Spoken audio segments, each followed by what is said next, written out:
Clip's gonna let us know we go soon. We're gonna welcome.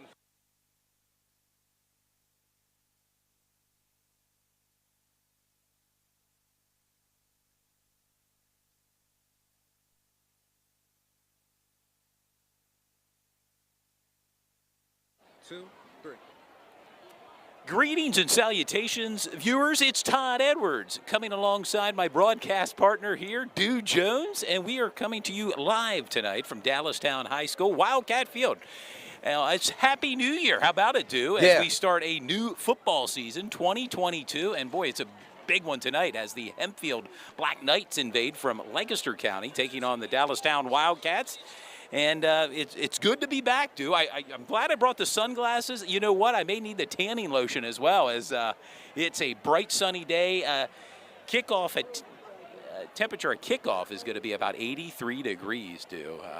Not exactly football weather, but I can probably tell you, dude, come October, we'll be craving this weather. How about it? Oh, yeah, absolutely. When we first start, the first game of the season usually starts in August. It's nice, balmy weather. Oh. It's perfect conditions for us because, we're out there during October and November, and it gets pretty brisk out there in central Pennsylvania. It does, and I'll tell you what, tonight, before we really delve into it tonight, we'd like to thank our sponsors. How about it? Yes, sir. That have pulled through for us for the 2022 season. It starts off with one of our longtime sponsors, Dean's Auto Plaza, and along with Basil Insurance Company, Inch & Company Sports, along with S3 Performance Training, Parma's Pizza of Dallastown, and YAFFL. That's the York Area Flag Football League. All sponsors for Sports Shooting Stars this fall football season, and welcome aboard. And I'll tell you what, we talk about some players to watch tonight, dude. Well, for this Dallastown Ball Club, you have to start it off with Division I commit to Pittsburgh, University of Pittsburgh, Kenny Johnson, wide receiver, number 5. Yeah, and that's the guy, Kenny Johnson, you want to keep an eye on. He's already a University Division I commit. He has a big season ahead of him. It's a senior year season, and, a lot of eyes on Kenny Johnson. But he has a nice, players around him as well. Caleb Fox, running back. Yep. And Owen Strauss will be the quarterback, the senior quarterback for Dallastown. And let's not forget sophomore sensation Michael Scott, wide receiver as well. A great tandem, a 1-2 punch at the receiving core here for Dallastown. And we're only minutes away from tip-off. I'm sorry, kickoff. It's not basketball season. It's tip-off. It's our first game of the season. Got to knock off a little bit of that rust. Preseason for us. How about it, too? Well, and, we mentioned Hempfield Black Knights. They come in here led by running back Grant Hoover, their quarterback Jackson Landis, another player to keep an eye on. And I'll tell you what, I was looking at the roster here. David Pow, a defensive end, already has commits to Louisville and Temple. 6'3", over 300 pounds. A player to keep an eye on. Absolutely. For this Hempfield Black Knights team. I have a feeling he may stand out along the line as we watch this game tonight. Again, players to keep an eye on for Hempfield and Dallastown. Yeah, you also want to keep an eye on Micah Gates, the wide receiver for Hempfield. And we'll give a little tidbit about last year. Dallastown went 6-4 overall, 3-4 at home, and 3-0 on the road. So they're road warriors. During the 2001 season, they were 4-3 in the conference and finished 4th in the YIAA Division I. Dallastown averaged 171 yards passing, around 150 yards rushing on the ground, so there's pretty much a balanced attack. They had some big wins last year against Hershey, 20-13. Then another big win against Manheim Township, where they played against another Division I recruit, Penn State recruit, and that's Anthony Ivy. Yes, Anthony Ivy. Yeah, it's interesting. And we see now the Hempfield Black Knights, they're making their way out on the field, wearing their white jerseys, which on a night like this is probably pretty beneficial for them. The lighter colors there. And the fans can bear with us for a few minutes. We're going to we had some technical difficulties with the screen. It's showing Eastern and someone else, but, we're going to change that momentarily. And as you can see, Dallastown is getting ready to come out their tunnel. Yes, they're making their way, kind of an inflatable tunnel here, a Wildcat tunnel. A lot of hype here for the home base right in front of the student section, which is decked out in their gold T-shirts that are entitled Beat Cancer tonight, Cancer Awareness Night here for the students, and a lot of fans are sporting the T-shirts as well. And a little bit of stats about Kenny Johnson. He averaged 85 yards per game last year. So one of the guys can get over 100 yards on any game, any given Friday, pretty much. I had a chance to talk to Michael Scott pregame. He said his first touch is going for a touchdown. I said, well, I'll hold that to you. Oh, Michael, absolutely. Yeah, we'll see. Keep You don't an eye want on number 1, Michael Scott for You don't want to Dallastown. have Michael Scott out in the open. They're probably going to run some wheel routes for Michael Scott so he can have some one-on-one with some of the DBs for Hempfield, and he's picked the, win that battle almost every time. And you would almost think if you're Hempfield defensively, you're going to almost have to play a zone-style defense against these talented receiving corps from Dallastown. Yeah, definitely want to be in the zone defense because they have some fast players. And again, Kenny Johnson's a two-way player. Plays on the defensive end as well as a DB. And we may even see him on special teams as a kickoff punt return specialist. And here comes Dallastown. They're about to fly out the tunnel.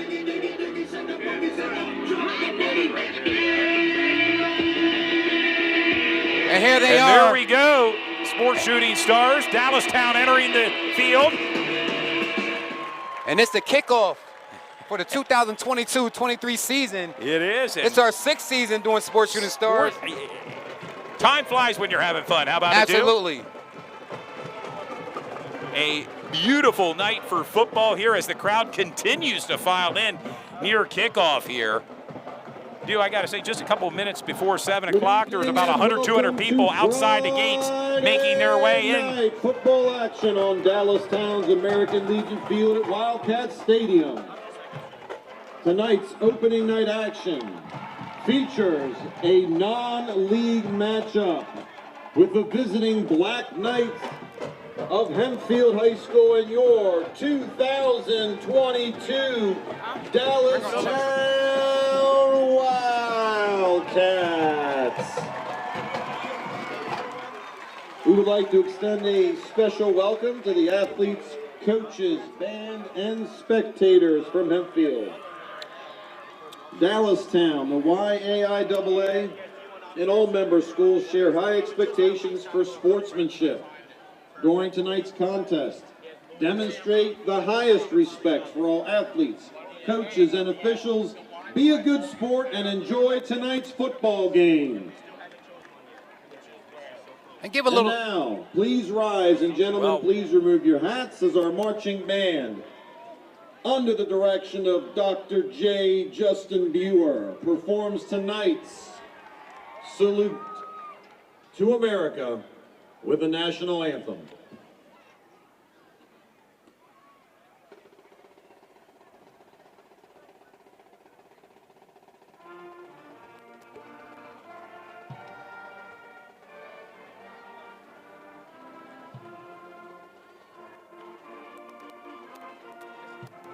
Yeah, I just want you to stay on this side. This is our side.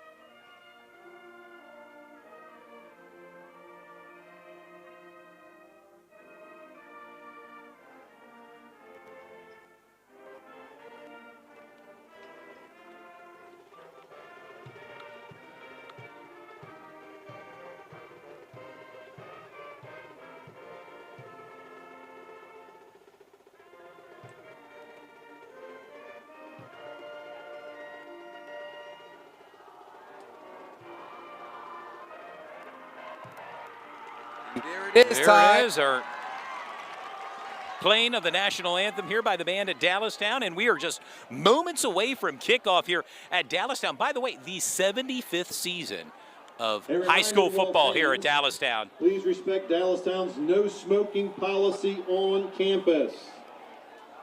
Also want to give some Tonight's officials, Steve Keller, Tim Grant, Tim Link, Tim Sturgeon, Doug Kafalis. The chain crew is Jason Hoffman, Doug Baker, and Eric Verno. September is Childhood Cancer Awareness Month, and Dallastown Mini-Thon. My partner's having some technical difficulties with his mic as the players meet in midfield here for the coin toss. Mini-Thon, a year-round student-led Dude, you can head back into whose goal is to raise money and awareness for yeah, you know, when you're multitasking, doing a couple of different things, anything can happen. No doubt. But Hempfield actually played against Dallastown last year and prevailed, beat them by a touchdown, 28-21. $500,000 for 4 diamonds. And we can't forget, Here tonight, Hempfield did for lose their opening all-league coin toss, we are quarterback pleased to in have Cam four Harbaugh local and their leading Fort Island receiver, families in Adam attendance Aker. as honorary captains for the game. Please welcome the Grindle family, the Hurdson family, the Keister family, and the Knepp family to the field.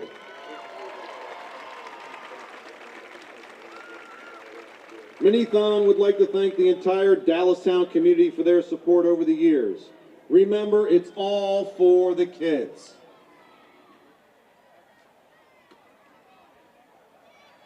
Hempfield has won the toss, elected to defer their choice in the second half. And Hempfield defers. So Dallastown will receive the ball first. And we're going to see maybe back as a kick returner potentially Kenny Johnson or Michael Scott or both. Yeah, expected. I mean, that's the special teams. Yes. The special teams for Dallastown is very underrated. You'll see them this year get a lot of touchdowns from their special teams with having Michael Scott and Kenny Johnson back there. Yep. And their up guys, their front blockers. It's oftentimes a phase of football that gets overlooked due to the special teams. Tends to be a lot of focus on the offense and to a lesser degree defense. But special teams, as we know, can win a game or two throughout the season for your team. Absolutely. It all comes down to special teams, especially when you get to that playoff division, when you start going through that bracket and you're only winning games by 1 or 2 points or by a field goal. To take on the opening kickoff of the 2022 season, Michael Scott. Well, And there it is. They Kenny called him out. Johnson. The star players for Dallastown, and and their fans love them. Yeah, you can hear the applause here from the home crowd here at Dallastown. And you can still see fans still trickling in. Cars are still parked. I mean, this arena is packed tonight here, Todd. Yes, but we hope you, wherever you're tuned in watching, we hope you're enjoying yourself maybe with some bottled water and popcorn and tuned into Sports Shooting Stars, our opening game tonight from Dallastown at American Legion Field. Also want to encourage the fans to go to our live chat, engage with us, talk about the game, keep it classy and clean, of course. And let's just have a great game. And here's the kickoff. Hempfield starts. And And we're there it underway. is. Michael Scott's going to retrieve it in the end zone. That's going to be an automatic touchback. To the Wildcats. And Hempfield is okay with kicking the ball when you have a kicker like that can get the ball all the way to the end zone. You don't want to give Kenny Johnson or Michael Scott any opportunity, any real estate out there on the field for them to make a play. We're going to see, of course, Dallastown's offense led by their senior quarterback, number 12, Owen Strauss, 6'2", 210 pounds. Owen Strauss, a big-time quarterback for Dallastown, had a really good season last year. Strong, stout. Yep. You know, they really rely on him. He's pretty much the heart of the team, I would say. Dallastown's offense spread out, trips formation to the far side. And a running play. Inside handoff to Drayden Lloyd. Looks like he's out near the 25-yard line. Drayden Lloyd with his first carry in tonight's game. We are just underway. We thank you for tuning in to Sports Shooting Stars. Stu Jones, Todd Edwards, coming to you live. Also want to tonight tell from the fans Dallastown. we have an instant replay feature that we're going to be featuring, throughout this whole football season. So bear with us. We're going to go through the little ticks that it has and see how it works out. And that's a passing set. They give to Michael Scott out to 25-30. Tripped up, where he may have had Green the whole way in front of him. And that's a quick first down for Michael Scott. Yes. Owen Strauss is pass outside to Michael Scott. He's out past the 30. That's the first. First down. First down for Dallastown. Their public address announcer says it much better than I do, dude. There it is. Owen Strauss in shotgun for Dallastown, number 12. Another passing situation for Dallastown.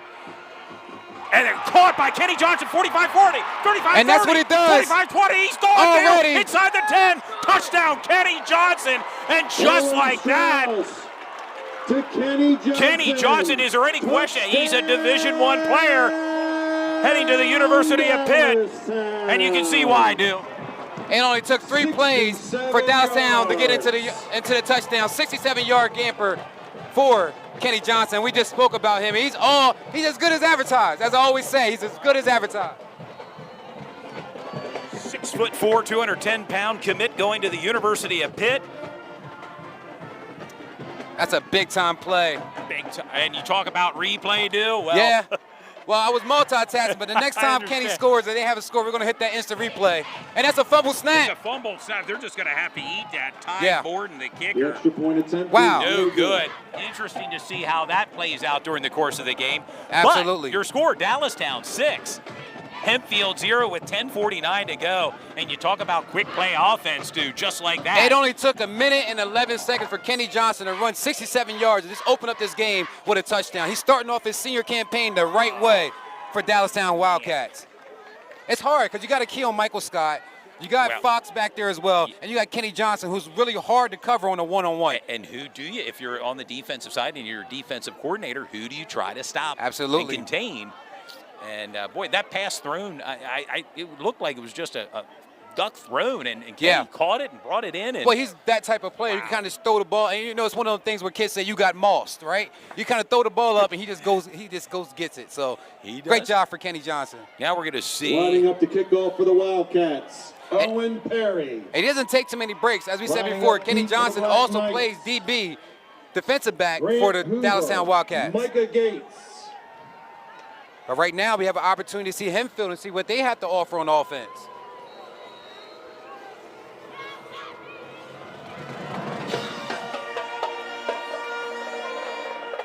And a fumble there. Ball on the ground, picked up. Hoover with the return. Grant Hoover with a fumble and a Tackle brief Wildcats return. brings him down. Tavon Smith in on the hit.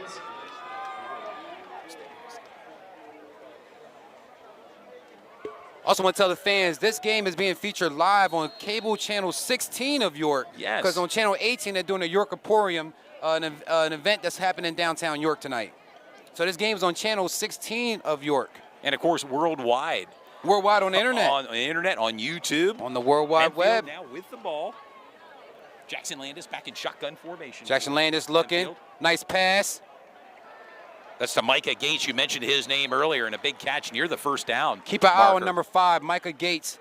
He's their go-to guy when you want to pass the ball. One of their top wide receivers 5'10", for Hempfield. senior. Micah Gates with the reception from Jackson Landis. And you see Dew on Caleb defense Fox for with the tackle, Dallastown. Both first Michael down, Scott, Hempfield. Kenny Johnson out there on defense.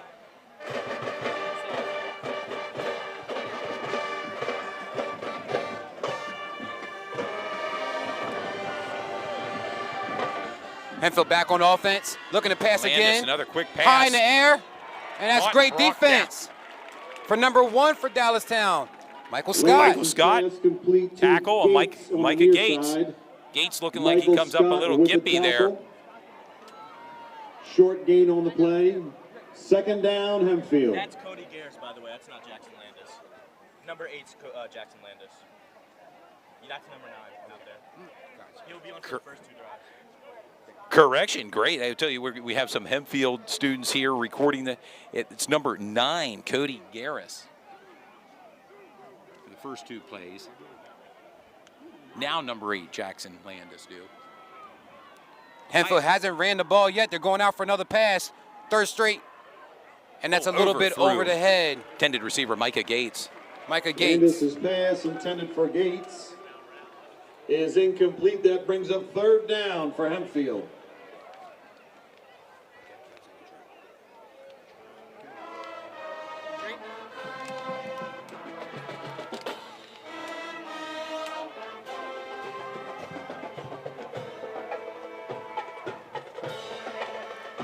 And as you can see so far, Hempfield has been passing the ball. They're not really Yeah. running the ball. I mean, you expect a couple runs, but right now they're trying to see if that secondary for Dallastown, they're trying to expose that secondary for Dallastown.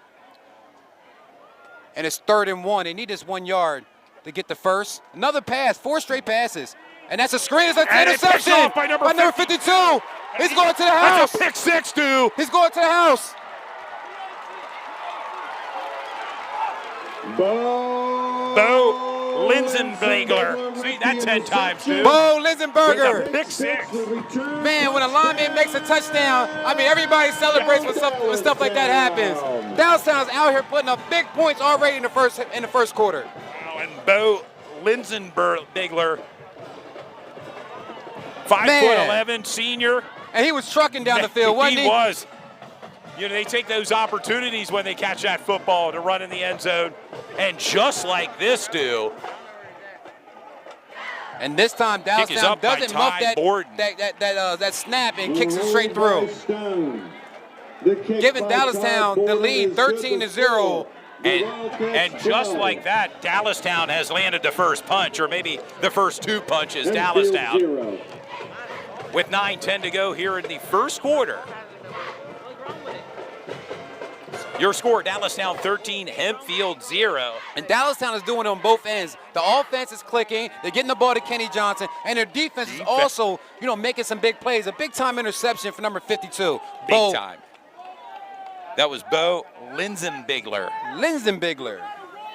Linebacker on defense, of course, plays offensive line for Dallastown, listed at 5'11", 175 pounds. Got to give Dallastown a lot of credit. Last year, they started off with playing these out-of-conference games and started off 2-0. So they're ready for out-of-conference play. They had a little bit of trouble inside the YIAA, but out-of-conference teams, they come out fired up and ready to play. Well, and you wonder, this is opening night, but it is. You wonder in Division I, Central's the big dog. They've been that way for the past 2 years. Will they maintain that? Or they're looking for a three-peat of sorts, Central, but some stiff competition. You have York High, you have this Dallastown team right now. Yes, you do. And I was saying this year, I think the field is more wide open than it's been in a long time. Now we're going into the post-Pribula era as far as Central not having Cade or Bo there. So now I believe that opens up the field for a lot of different teams. And right now, Micah Gates has the ball. He's making some moves. Trying to find some running room out near the 20-yard line. And you got to look at Dallastown. They're looking for some revenge. They played against Hempfield last year and lost. So now they want to get that win. They do. 9:05 to go here in the opening quarter. With Sports Shooting Stars, Stu Jones, Todd Edwards. Opening game 1 of 2 for this weekend, as we travel tomorrow afternoon to Central as they play host to the Central Dauphin Rams. You remember that playoff game from a few years ago? Oh, that was amazing. When we were in their house, 2020. It was frigid that night. It was. Central, that was on their route to making it to the state championship. Yes, they played against a stacked powerhouse Central Dauphin, and they won that game. Yep. Here's a handoff. First time Hempfield First runs run the ball. there by number 3, Grant Hoover, looking for running room over the left side. Handoff to Grant Hoover. Gets out to near the 25-yard line, I want to give a lot of credit to Hempfield Blackhawks fans. They're in full force out here tonight. Yeah. They're filling the bleachers. Yes, they are. They travel in bunches. A standing room only crowd, and I look behind us, Stu. The fans are still filing in tonight. An absolutely magnificent night for football. Yeah. Game time temperature at 83 degrees. It feels more like baseball weather, but I it's love football. It's Happy New Year again to our viewers, and you do. Right now, Hempfield runs the ball again. Another running play up the middle. Past the 25-yard line. Again to Hoover. He's out across the 25. Grant Hoover listed at 5'8", 170 pounds, senior. And right now it's 3rd and 5. Frisco. We're only 4 minutes With into the first quarter, and already Dallastown has 2 touchdowns. Yeah, 13 points, and boy, for the debut here of Levi Murphy, making his debut as head coach, the youngest head coach, by the way, in all of YIAA, Levi Murphy at the age he's of only 25. Yeah, he's a young guy. Yes. Makes me feel like old man. And a running play by quarterback keeper for the first down. And that's a nice run, 6-yard run, gets Hempfield the first down. Jackson Landis some positive yards. Yes. Up the first down. And Hempfield needed that too right now to keep their offense out for another series. Try to get some momentum on their side. As I mentioned earlier, they've been punched in the face. Let's see how they respond.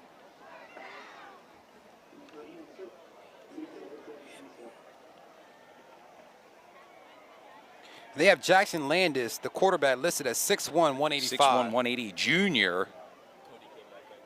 Okay. And Cody's back in the game, number 9 with the run. He has some room. And he's got some room out near midfield. And Jackson Landis. Well, it's my understanding Hempfield has a platoon at the quarterback position. Cody Garris, 6'2", 205 pounds. Well, I was just told that Hempfield has a 3 quarterback, so it's more than just one or 2 guys coming in. They're rotating 3 quarterbacks and getting a lot of energy from each quarterback that comes in. And their third quarterback is Steven Katz, but I was told he's a little bit banged up at this point, so you'll see dual running. Dual Quarterbacks. quarterbacks tonight for Hempfield. And a running play. And that's a nice run. It is first down and more he's trucking inside along. Dallastown's. Handoff to Hoover. He fights his way down. It was inside Grant the Hoover 40-yard again. We're line. calling his name a lot doing the running game for Grant Hempfield. Hoover, senior, listed at 5'8", 170. Also plays Ethan linebacker Jones on with the defense. tackle. And right now, it looks like Hempfield's starting to catch their footing a little bit. They're starting to get settled in. You know, they're playing, away from home. That's always a tough thing to do. But right now, they're doing a great job moving the ball down the field, across the 50-yard line. About 10, 15 more yards. They're within field goal range. Yes, they're moving the ball, moving left to right on your TV screen in their white jerseys, black pants. Dallastown in their blue jersey tops and white pants. There's another run. And a give to the running back, number 3. And that's a Grant nifty Hoover move right there. Making moves and another first down. Grant Hoover. Handoff to Hoover. Great job for Grant Hoover. Nifty move to get those yardage. Zags his way down near the 20-yard line for a first down. Gives Hempfield another first down. Another first down. Dallastown's defense is reeling a little bit right now. With the tackle. Ball set up at the And 25-yard line I of just can't Dallastown. explain how nice it is out here tonight, Todd. Oh, I mean, if you're at home, that's a great thing. But to be at the field and, first game of the season, I mean, it's just a beautiful night in York County. Shotgun formation. And that's a quarterback keeper right up the middle. Not much there. Comes up about 4 yards. Landis with the keeper. Looks like they're calling Landis. It's number 9, Cody Garris on that Cody run. Garris with the keeper. Pick up a 5-yard second down and 5. We're under 5 minutes to go here in the opening quarter from Dallastown with your score. The Wildcats 13, the Black Knights 0, but they're threatening right now. And if you missed anything, you have Kenny Johnson with a 67-yard gamper all the way to the house. And also number 52 on the defense for Pick Dallastown 6. with a pick 6. Another probably about 40-yard gamper. And that And there it was is. somewhat of a delayed handoff, Yes. and Dallastown did a great They were job of ready blowing for that up in the middle. Grant Hoover. Briscoe with the tackle. And that sets up a 3rd and Third 5 down for the Black Knights. with the ball on the 20-yard line. 20-yard line, yes. Brings up a 3rd down, due clock running with just over 4 minutes to go here at Dallastown. Of course, tomorrow fans will be making our way to Central. Definitely tune in tomorrow for that Central York. That's their season opener, Central is. York versus Central Dolphin. But right now, it's all about Hempfield It is. versus Hempfield and Dallastown. And Dallastown Dallastown's tonight. kind of reeling back a little bit. Hempfield's knocking on the door. Back for another Passing. pass, slant route, caught by Micah Gates, number 5 for Hempfield. Cody Garris' pass complete to Micah Gates. Picks up a first down. And a first down for Hempfield. We're calling Micah Gates and Grant Hoover's name a lot. They're considered playmakers for this Hempfield Black Knights team. And we can't stress enough, Todd, the sponsors that help us get these games on TV. You see their information at the lower Beans third Auto Plaza, of our screen. Their contact information, their logo, they're all local. They have a really big, they really support our program and, youth athletics. So big shout out to all our sponsors and thank you for being a part of Sports Shooting Stars yet again. Trips formation for Hempfield and a running play. Grant Hoover right up he's the middle. finding room. Plenty of. And I think right now Hempfield has found an opening spot. Handoff to Grant Their Hoover. big men in the middle are really pushing back They are. Dallastown guys and finding that opening and going straight up the middle. I wouldn't get away from what's working right now for Hempfield. Well, along that line, we mentioned earlier in our opening segment, Devin Palpow, number 54, 6'3", 315 pounds, has some Division I offers from Louisville and Second Temple. down for the Black Knights inside the 10. And expect Hempfield to go Up some caught a movement guy there. off. Jumped off sides, Jumped number off, 55 for Dallastown. Encroachment, defense, number 55, 5-yard penalty. Justin Lindenmuth Second down. with the infraction. The 6'2 senior, 230 pounds, defensive lineman, and also an offensive lineman. And that just brings Hempfield even closer to pay dirt. After the penalty, 1st and goal for the Black Knights. And Grant Hoover's not in the game right now. Again there, dude. Looks like by number 25, Michael Prisco. And right now, Dallastown's getting a little jumpy. They need to relax, be patient, be disciplined, and get ready for that snap count. Hempfield's only a yard and a half away from the touchdown. You might see a quarterback sneak. And it is a quarterback keeper. And that's a big hit. Oh, it is a big hit down near the and that's goal a touchdown. line. Yes. That's a touchdown for Hempfield. Number 8. That's Jackson Landis. And And he's a big boy, 6'1", 185, the junior quarterback. Also plays punter as well. And just like that, Hempfield's on the board. Hempfield's back in this game right now with that score. Point after attempt pending here.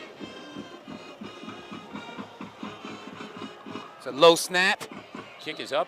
Right down the pike. The extra point by Cannon Bisco. And we have a ball Yeah. game, 13-7. Already 3 touchdowns in the first quarter, and the quarter's not over. No, still 2:32 to go here in the opening quarter from American Legion Field here in Dallastown.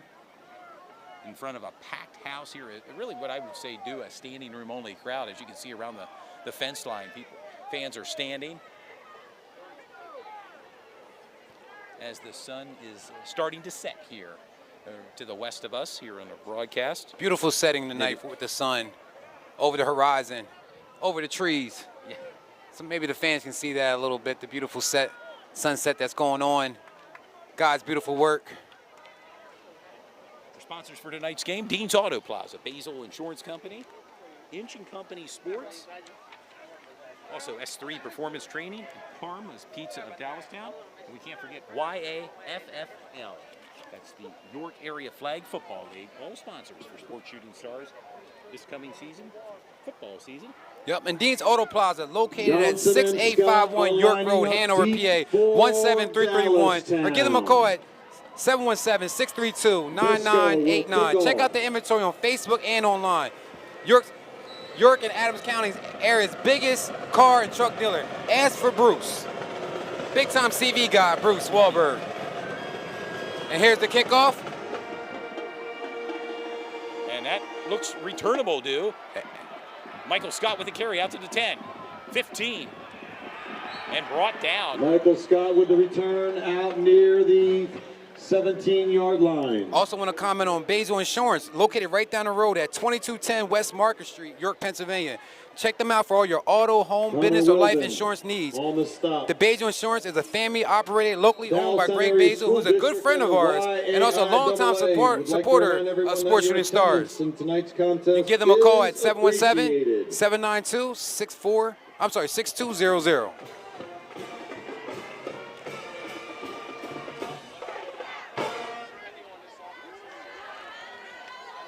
Wildcats moving right to left on your TV screen. And that's a handoff. Nothing coming with that handoff. Handoff to Lloyd. To Drayden Lloyd, number 26 for Dallastown. Also want to give a shout out to Inchico Sports, pretty much a new venture going on in York County. They're reliable and already a household name. Inchico Real Estate and Landscaping, now venturing into the sports world. They have an upcoming fundraiser event for former Spring Grove star and Michigan Wolverine point guard Eli Brooks. That training camp and that fundraiser is going to happen on September 15, 2022 at the Old Central York High School. And back to the running game there for Dallastown. A minimal pickup due. And at that fundraiser on September 15th, there will be drills, training, food, refreshments, and some prize giveaways. Looks like the 24-yard line, short gain on the play, third down for the Wildcats. Big third down now, due. And also can't forget S3 Performance Training, the leading training facility for student athletes in the 717 area and beyond. John Turnpeck or Ron Johnson specialize in strength, speed, and stamina, and they work with hundreds of student athletes per year. Located at 2810 East Prospect Road, or give them a call at 717-542-4247. And he's looking. He goes deep again. Kenny Johnson with Kenny the catch. Johnson on the and far he's gone. sideline out to the 40. Watch. Near midfield and steps out of bounds and a big catch and run. Strauss to Johnson. He's one of those type of wide receivers where there's never a bad pass, right? He just goes and gets it. You throw it anywhere near Kenny Johnson, it sticks to Kenny and off and running he goes. The senior. And also Parma's Pizza. It's owned by our good friend Darren Bonaquista. Parma's located at 476 East Main Street in Dallastown. Their phone number is 717-501-5608. Pizza's so great, makes you want to scrape your plate. There you go. We haven't said that in a while. Haven't said that in a while. But Darren's always around Dallastown and doing a lot of things for the community. Big shout out to him. Tough throw. And caught by Michael Scott, the sophomore. Strauss's pass intended for Scott. Michael Scott, another player that's getting some looks as a sophomore. If I'm not mistaken, Class of 2025. Michael Scott's in the top 25 of class of 2025. Yeah, So, he's a guy you would definitely keep an eye on. He's super fast, lightning quick, speed, agility. I mean, a little bit of everything. That's what you're going to get from Michael Scott.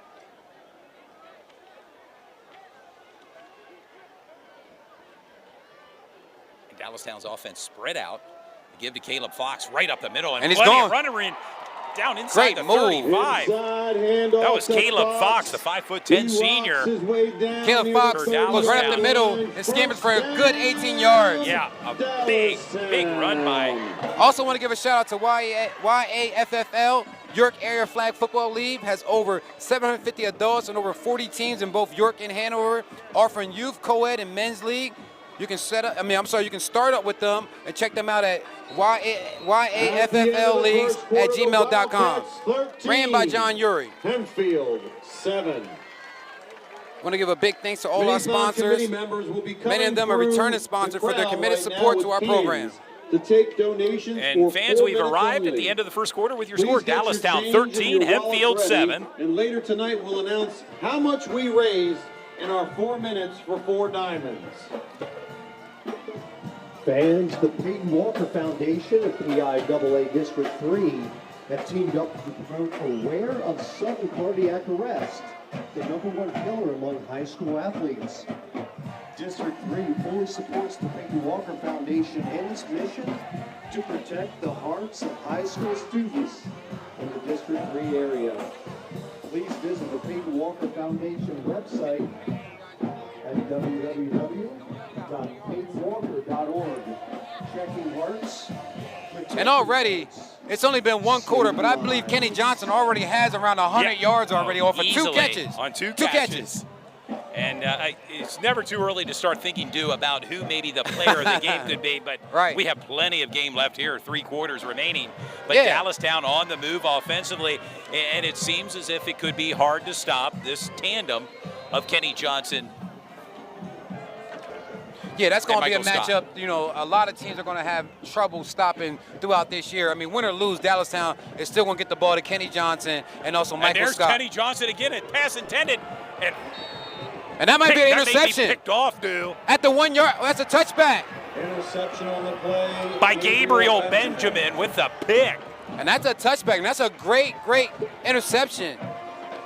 Don't see that too often. See, with a guy like Kenny Johnson, you want to put the ball up. That ball was a little bit short. You didn't have an opportunity to turn around and get to it. But as long as you got the ball up in the air, you're giving Kenny Johnson a great chance to catch it. And a big, talk about a game-changing type of play, dude. That's the type of play that can change this game around.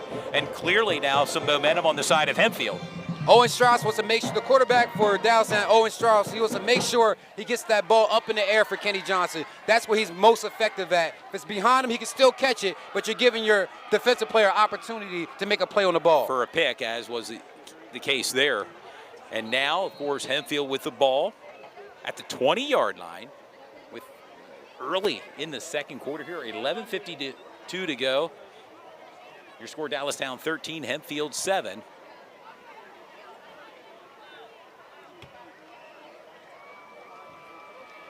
Dude, we mentioned the left tackle, number 54 for Hempfield. Keep an eye on him, Devin Powell. We mentioned him earlier, getting some commits from Louisville and Temple. A big presence out there at the left tackle spot. And a passing catch there Caught by Andy Garcia, trying to find some running room, brought down by a host of Dallastown defenders. To Andy Garcia. Tackled by Lloyd.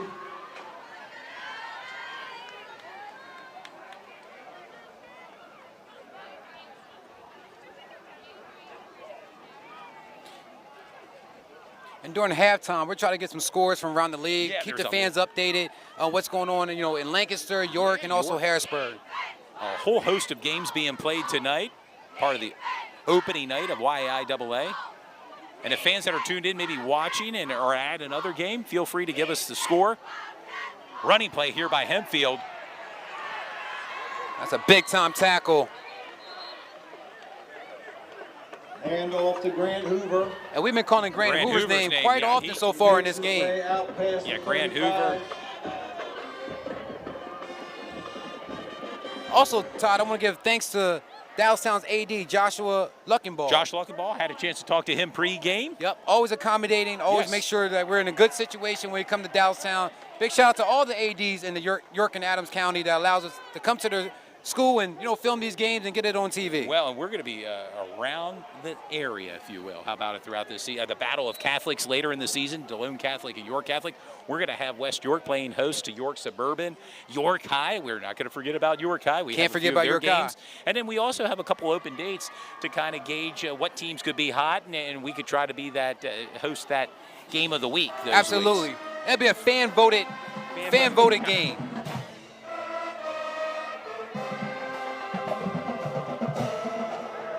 Number 8, Jackson Landis. And he had a little bit of heat put on him with that pass. That's the reason why he couldn't get the pass out the way he wanted to.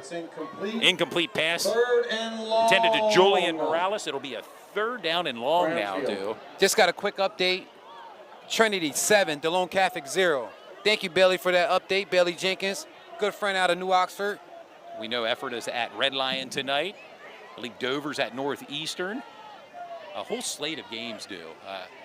York Catholic's at Lancaster Catholic. York High's at Woodland Hills.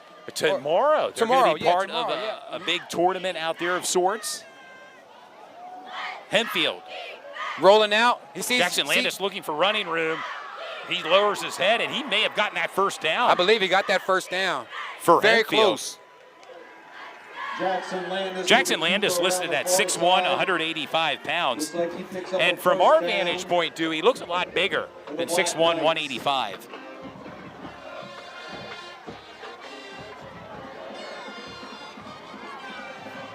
New set of downs for Hempfield with just over 10 minutes to go here at Dallastown. Opening game of the 2022 season. We thank you for tuning in to Sports Shooting Stars. My broadcast partner, Dew Jones, Todd Edwards. A beautiful night for football. And we, again, thank you for tuning in. Running play by number 3, Grant Hoover. And just like that, Todd, this game is starting to turn very physical up front. You can see these guys are really going through each other to hit it, make these hits and, provide contact. Yeah, and just from our vantage point here, I mean, number 66 on that line, Michael Schaefer. You see some big bodies for that Hempfield offensive line. And I think that's where Hempfield has the advantage over Dallastown. Their front line is a little bit more stout than Dallastown, so, that's where they're getting the yardage at, going up front and, moving the ball down the field. And if they can hold this ball and chew up the clock, and they can go into halftime actually up if they knock down, if they kick their point after attempt. If they score, and hit their point after. You want to chew the clock up when you're on the road. Passing play and complete to number 7, Andy Garcia. Landis to Garcia. 5'9", 140 pounds. Lloyd. First down, Hempfield. And a new set of downs due for this Hempfield team. And Hempfield's methodically moving the ball down the field. They're passing the ball a little bit, they're running a little bit, but getting that 10 yards in that first down and excelling down the field.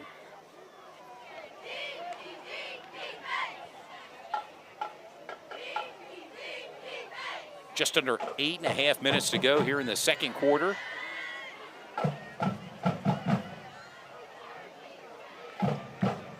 That's a handoff. And he's met Not right much at the there. line. Great tackle. Hand off to Hoover. Great Wrapped tackle. up by Drayden Lloyd. Drayden Lloyd with the tackle. Grant Hoover, not much going there. Drayden Lloyd, and also was helped out by Caleb Hurst. Caleb also Hurst. on the tackle. Second down and long. with the help. For Hempfield.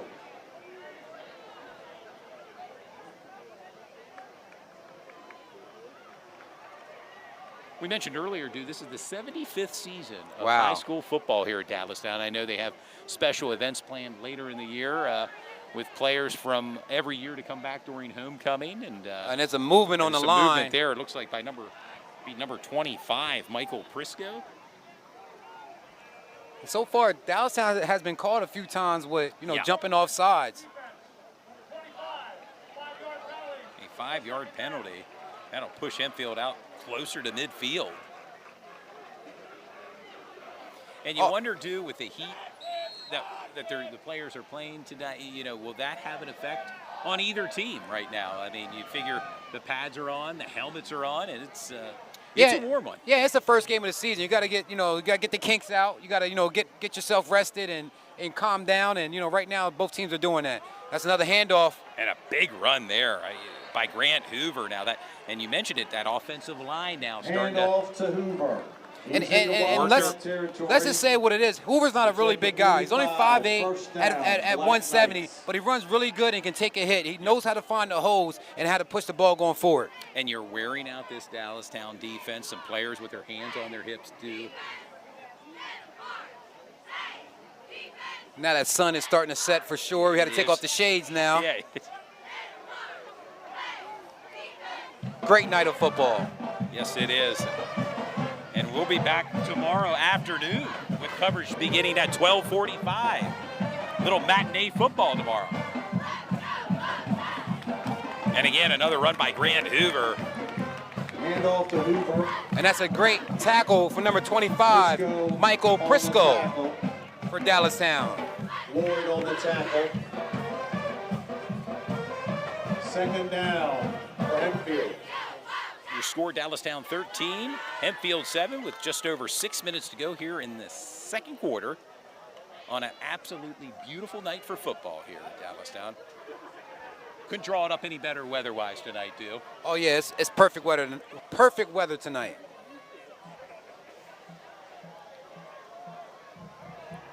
And Hempfield's just chewing up that clock and just moving down the field, past the 50-yard line now. Nice out route. Oh, in and out of the hands. Landis is Intended for number 26, Elijah Walls. For Elijah Walls is incomplete. Looked like Elijah Walls was already turning his head when that pass was coming. Like, wasn't really prepared for it or was expecting a hit. Or maybe, yeah, like you said, just intended looking upfield or before securing the ball in his hands. Bring up a third down now for Hempfield.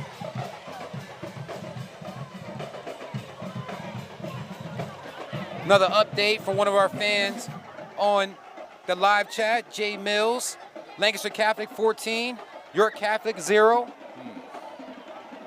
Lancaster, or York Catholic with a new coach, first-year coach Brad Hayak. And that's a nice drop. That's a good pass. And a caught. And he's still on his feet. Still on his feet. Brought Great down. That move. was number 7, Andy Garcia. Jackson Landis is very nimble in the pocket. Number 8 for Hempfield. Black Knights. Kenny Johnson with the tackle. First down, Hempfield. And really, dude, it's kind of a tale of two quarters here right now. It has been. Because, I mean, we saw Dallastown jump out to that 13-0 lead, but right now, clearly the momentum on the side of Hempfield. As we said before, these two teams played against each other last year. Hempfield prevailed by one touchdown, so they know each other pretty well. Grant Hoover finds something. Hoover He's with a still run going. up near the 20-yard line. Giving a lot of credit to Hempfield's front line. They're doing a lot for Grant Hoover and giving him an opportunity to get these yards going down the field. I think some casual fans may not know that, the running back and the quarterback, it all starts up front with your play of your offensive line. And sometimes that's an underrated position on football. Guys, of course, when the penalties are called on them, they get the recognition, but otherwise they're just run blockers or pass blockers. And yeah, sometimes the big men up front don't get their credit that's rightfully deserved, but you know, they're a huge anchor to the reason why they, you know, they're successful throughout the year, especially for the running backs and the quarterback, because their job is to protect the quarterback. And that's a run keeper there by Jackson Landis. With the keeper around the left side. And we predicted that a few minutes ago. If Hempfield continues to chew up the clock and keep working the ball down the field, that they'll have the opportunity to go into halftime. If they score, go into halftime with a tie score or up by 1 point. Yeah, and right now the clock continues to tick right now, with just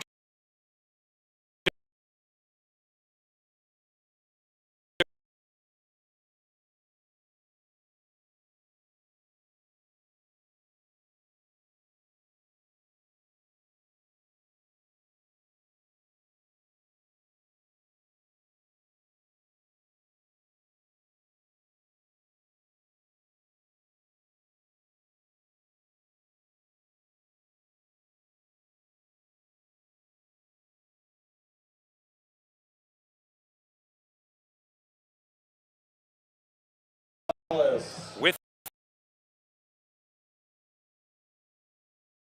the reception.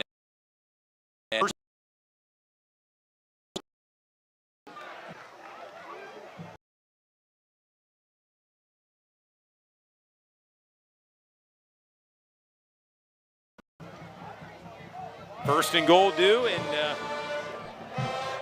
a quarterback keeper, and he's in for the score. Number 8, Jackson Landis. With the keeper on the left side, touchdown. Hey, I think the screen went off. And Jackson Landis with his second touchdown run Okay, let me double check to again. tie the score right now, saw a great 13-13. But of course, the point pending by kicker Cannon Bisco, and this is rather pivotal here. Dallastown missed one of theirs earlier in the game. Hold us down, the kick is up and good. And your score, Hempfield 14, Dallastown 13 with 3:01 to go here in the second quarter.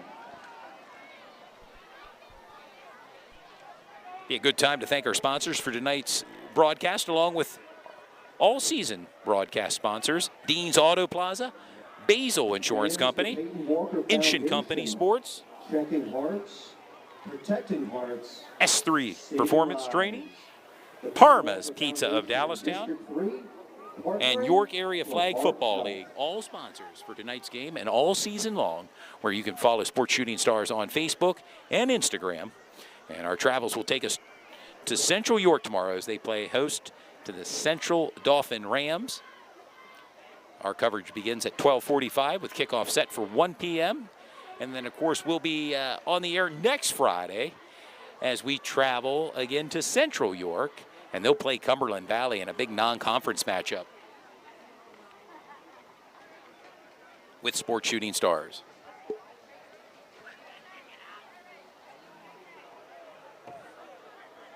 Do your thoughts so far on the game here with just over 3 minutes to go? Well, I think it's going to be a barn burner. I think it's going to come down to the fourth quarter, you know, between both these ball clubs. They know each other. They both have special talent on both sides of the ball.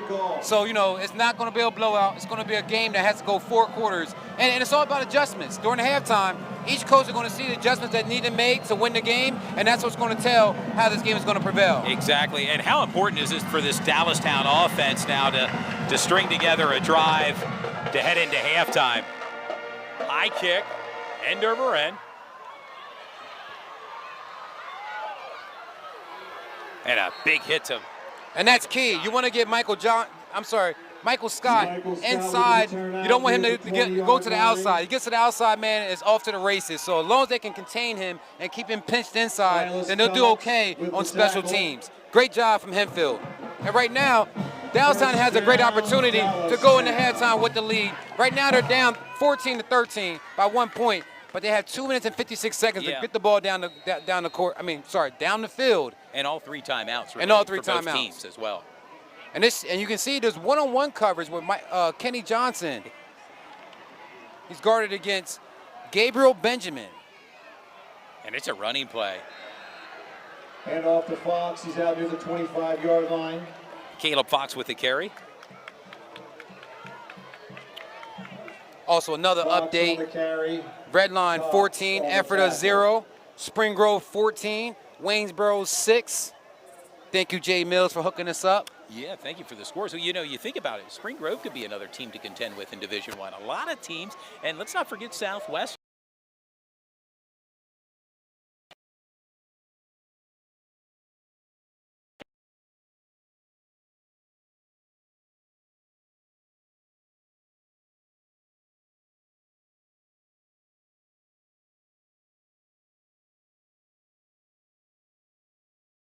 And Cisco, and there may be And that was an injured a big-time hit.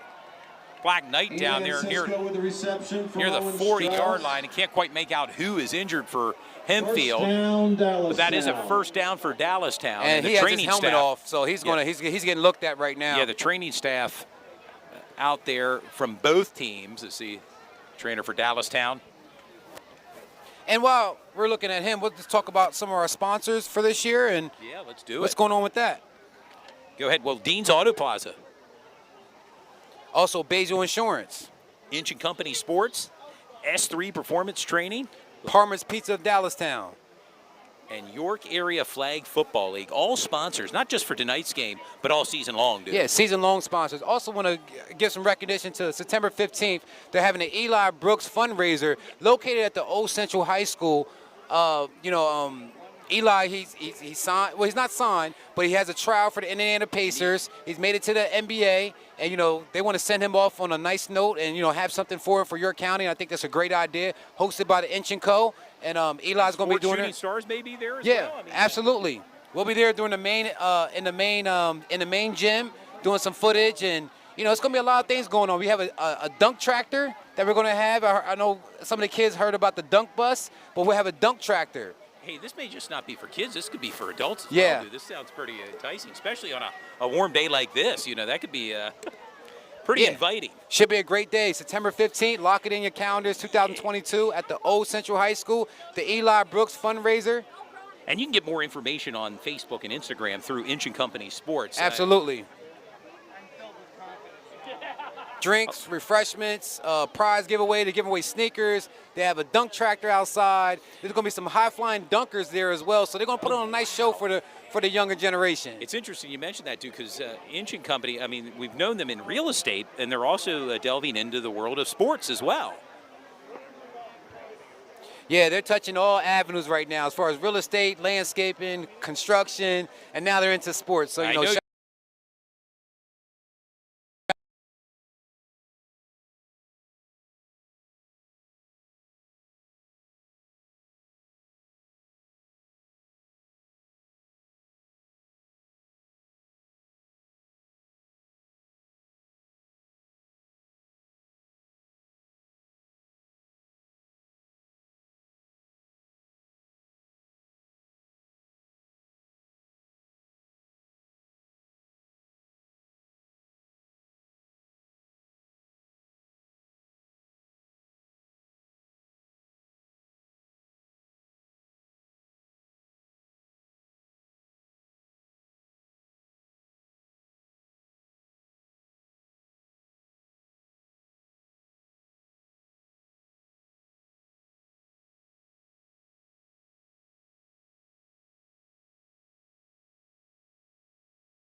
Johnson pass intended for Johnson.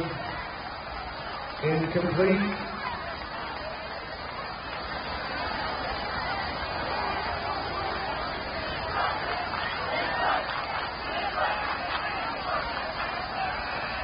Micah Gates lines up deep for the Black Knights. Owen Perry will punt for the Wildcats.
Hempfield recovers inside the 5.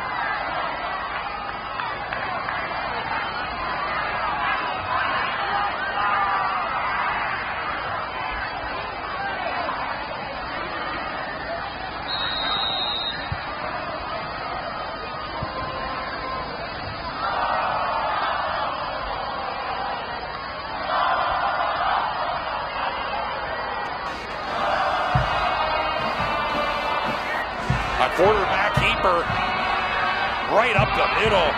Jackson Landis for the score.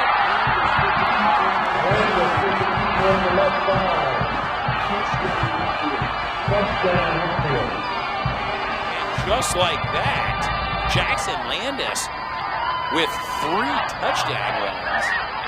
And with 1:32 to go right now, Hempfield landing the punches. Yeah, that was that muff snap, I believe. It was, yeah, and over the we were head. We were offline for half a second, but it was a muff snap that Hempfield recovered, got the ball all the way down to the 1 yard line, and just pretty much punched it in off the first play on offense. The Wildcats 13. And obviously a miscue by this Dallastown special teams unit. And we apologize. Like I said, it's the first game of the season. You got to go through a couple of little tricks and little kinks that we got going on. But the camera, you know, you're doing live events. You never know what can happen. I always tell people that. We try our best to get things back online if that happens, which doesn't happen too often. But a live event, a small staff, and you mentioned earlier, you multitask very well. Yeah. And yeah, this is a small little blip that's going on. And it's our first game of the season. We have 9 more games. If you guys want to check it out, look us up on Sports Shooting Stars on Facebook. You'll see our full schedule. We have 9 powerhouse games. Yeah, we'll have a game each week. I mean, it's 10 regular season games. And actually this week, too, it's a 2-fer this week. So actually it's a total of 11 games, regular season games. And if the fans want to know what happened to the score just now, Dallastown had the ball. There was a muff snap that went all the way to the 1 yard line, recovered by Hempfield. They had 1 play on offense and pretty much punched it in. And right now they're up by 8 points with only 1 minute and 32 seconds to go into halftime. And a strong kick by Briscoe. Michael Scott, touchback. 1:32 to go. Now we will remind the fans, Dallastown have all 3 of their timeouts remaining. And we know it could be a quick strike offense anytime you have Kenny Johnson or Michael Scott as your wide receiving core. And they have targeted Michael Scott quite often in the second quarter. Didn't get what they wanted like they got in the first quarter. Second quarter kind of got, pretty much not locked down, but pretty much shelled a little bit. So we're going to see how they're going to work this 1 minute and 32 seconds. They don't want to have any turnovers and just throw the ball down the field and give Hempfield another opportunity. I'm interested to see how Dallastown offense responds now because clearly the momentum's on the side of Hempfield. And there's a run. And they're going to go with a run there. And the ball and did hit the floor. He may have been down, but his knee was down. Inside handoff to Fox. He's out past the Caleb 25. Fox with the carry. The clock continues to run. For Dallastown. Second down for Dallastown.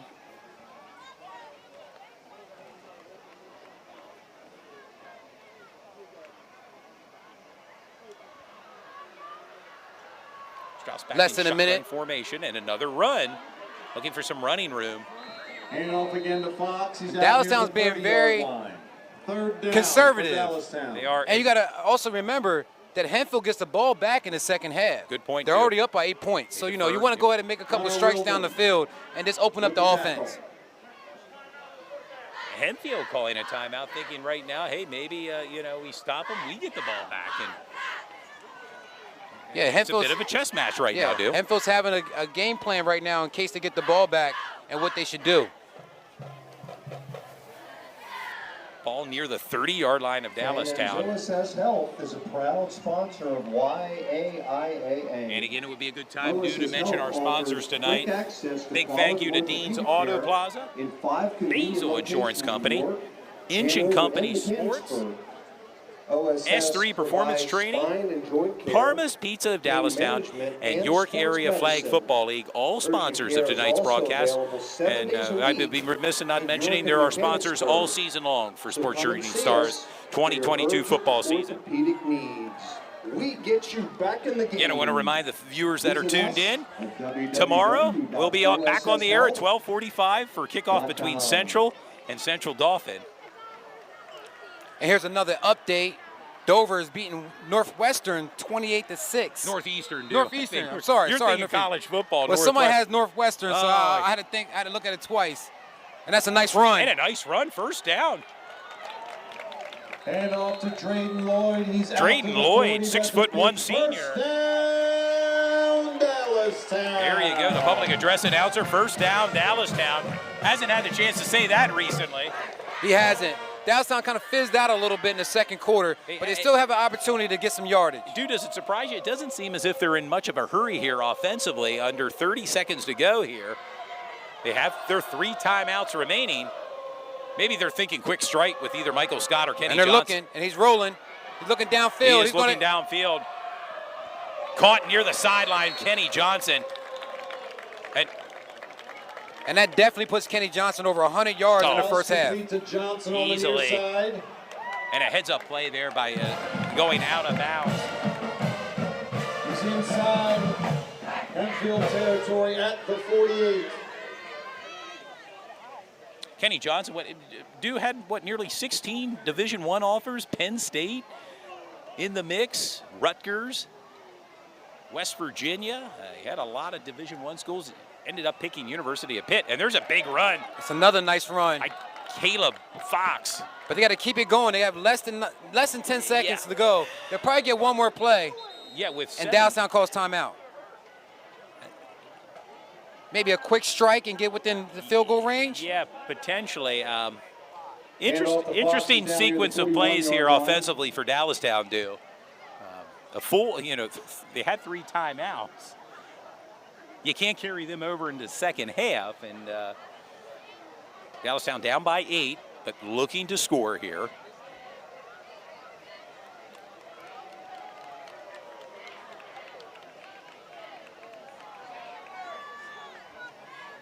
Reminder fans to like Sports Shooting Stars on Facebook or Instagram, and subscribe to our YouTube page as well.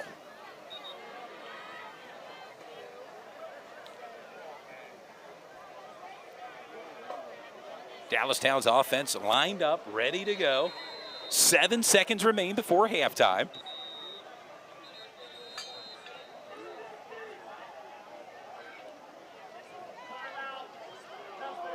Timeout called by Hempfield, maybe playing a little chess match here, wanting to see their offensive stance, and they call a timeout.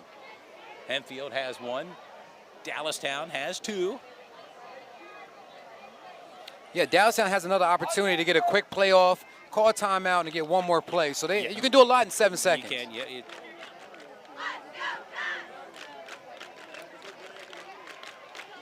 You mentioned some players to watch. We know, obviously, Kenny Johnson, one of the players to watch in YAIAA. You mentioned Spring Grove's Andrew Osman.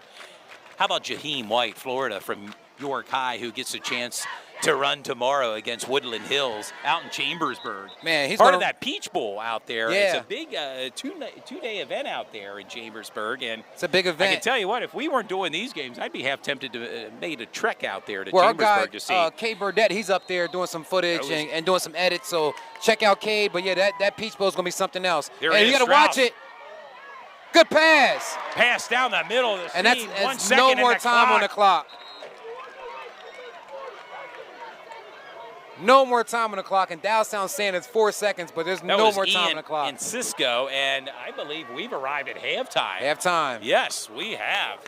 Just as Dallastown started getting something rolling. Strauss's pass. And we have arrived at halftime with your score, Hempfield 21, Dallastown 13. Time expired. That's the end of the first half, folks. Hempfield 21, the Wildcats 13. As the Dallastown Wildcats first make their way back to the locker room, then Hempfield. Hey, that was a great first half. It was a lot of scoring. And a kind of a tale of two quarters there. 5 touchdowns between both ball clubs in the first half. That's exactly what you want to see as far as, season opener. Defensive pick 6 by Dallastown's Bo Linsenbigler. And then, of course, a 67-yard touchdown catch by Kenny Johnson. And then 3 touchdown runs by Jackson Landis of Hempfield. And gives you the score 21-13. And, it's been an interesting first half. Want to remind the fans not to go anywhere here because the second half will be coming up.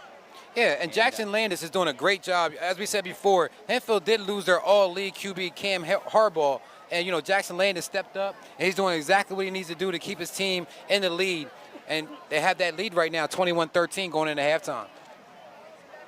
And I'd like to mention to our fans that are maybe tuned into us, and if you're watching somewhere from around the area and want to chime in with scores from around the league, we'll give you some acknowledgement and get the scores out. And as fans here get a chance to stretch their legs, and looks as if the Hempfield band will be coming up here for halftime entertainment for the faithful in attendance here.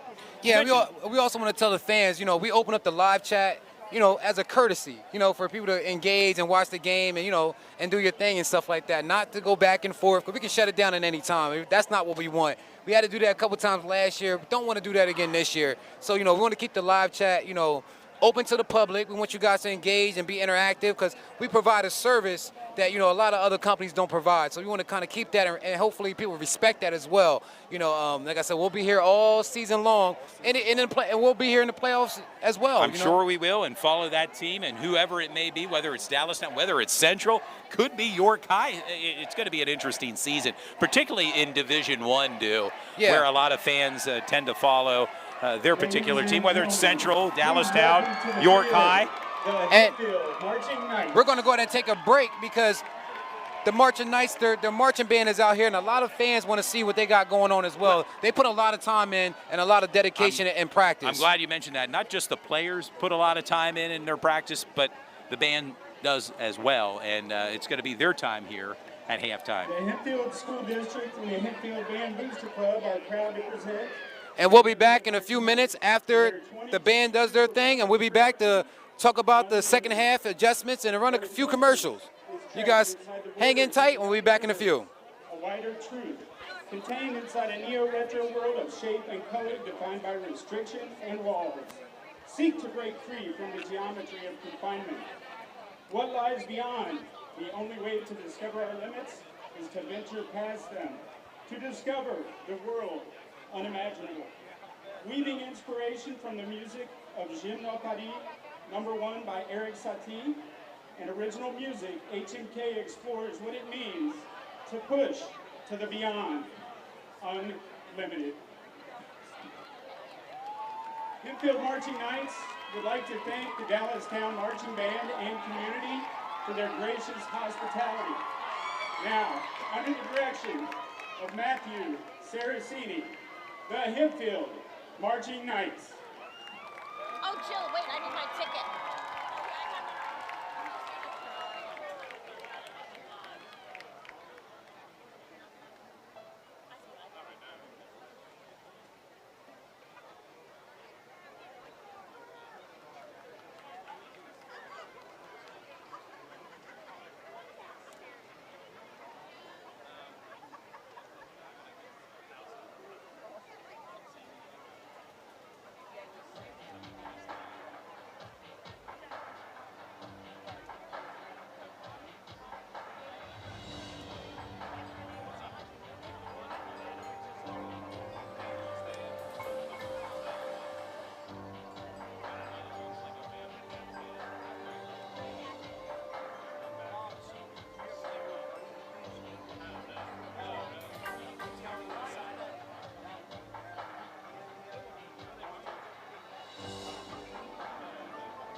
I'm gonna put this mic right here so I can hear.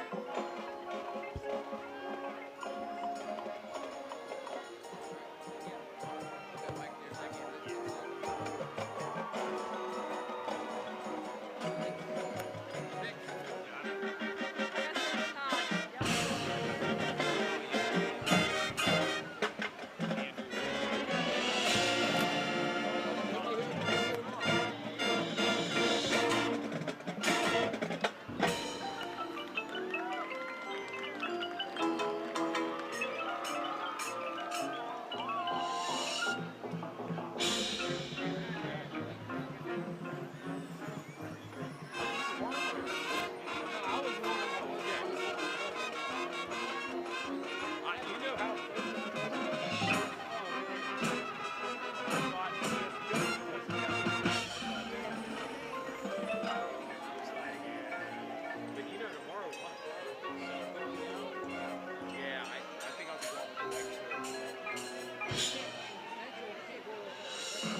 to meet the team night with football coach from Hempfield.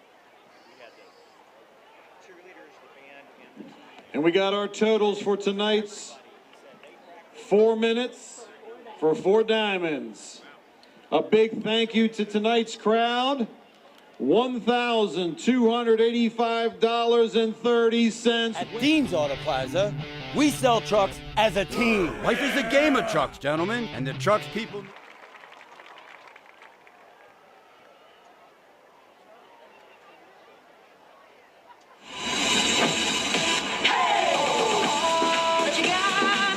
At Dean's Auto Plaza, we sell trucks as a team. Life is a game of trucks, gentlemen, and the trucks people need are everywhere around us. When you add a free year of roadside assistance and a free 6-month, 7,500-mile powertrain warranty with your truck purchase, It's gonna make a difference to that customer. and when you look at that customer, you'll know they love trucks as much as you. Now, what are you gonna do? Now you know what you need to do. Dean's Auto Plaza. We are Hanover's truck giant.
What's up, buddy? How's it going?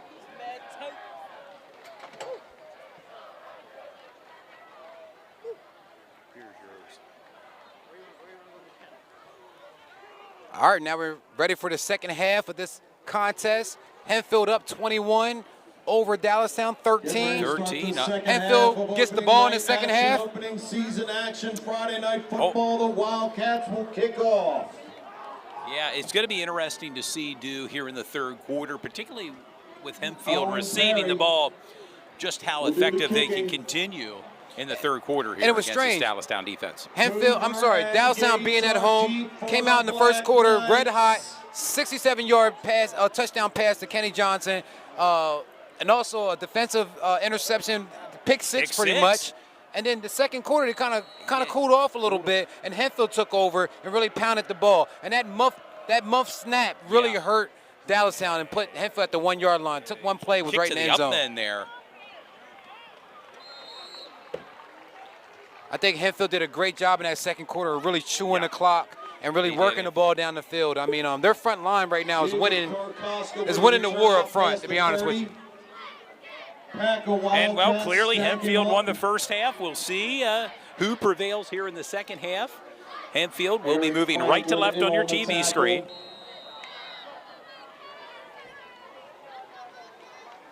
First down, Black Knights.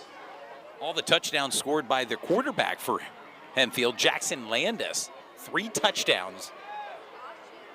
Shotgun formation for Jackson Landis and the give.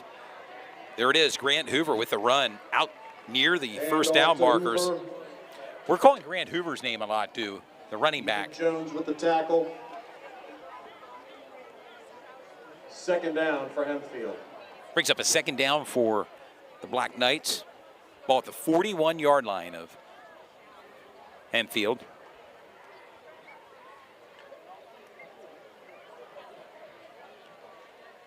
And you can kind of sense Hempfield's offense here. They're in no hurry. They kind of move the ball downfield methodically, dude. Great field position at the 40-yard line to start the second half. Again, looks like some movement there.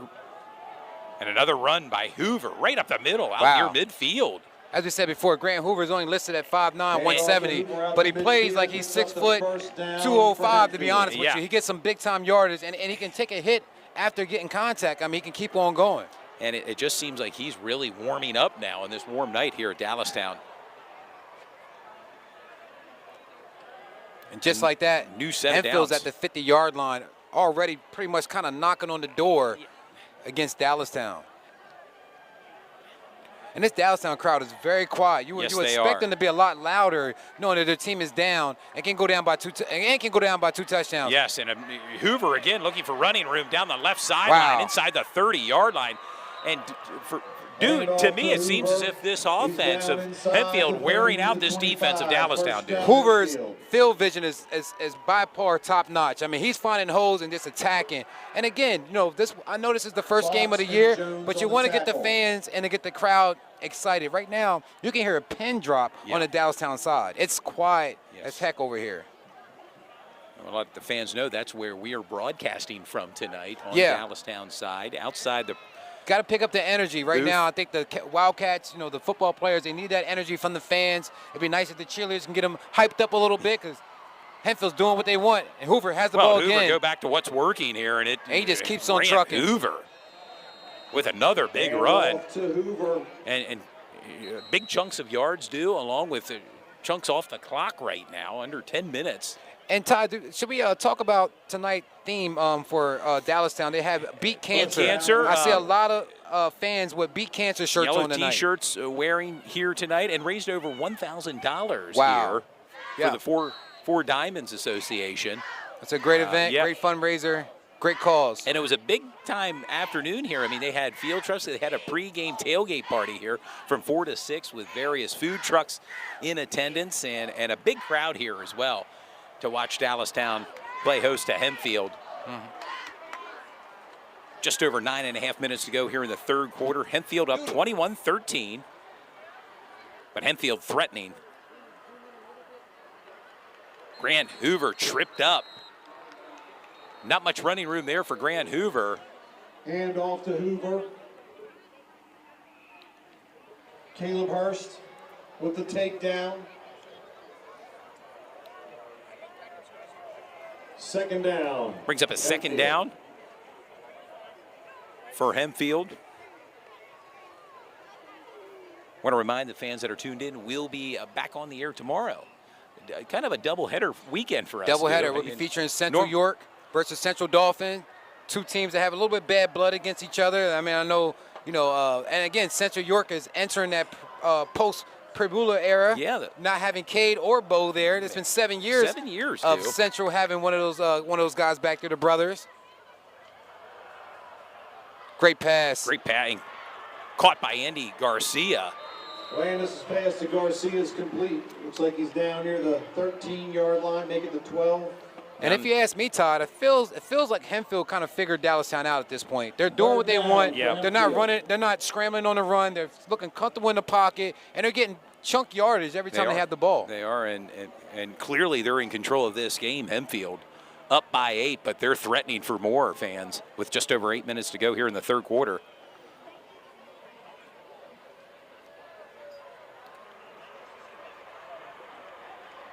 And off in the distance, I see some lightning. See a little bit of lightning going on out here. Get this game in before the rain.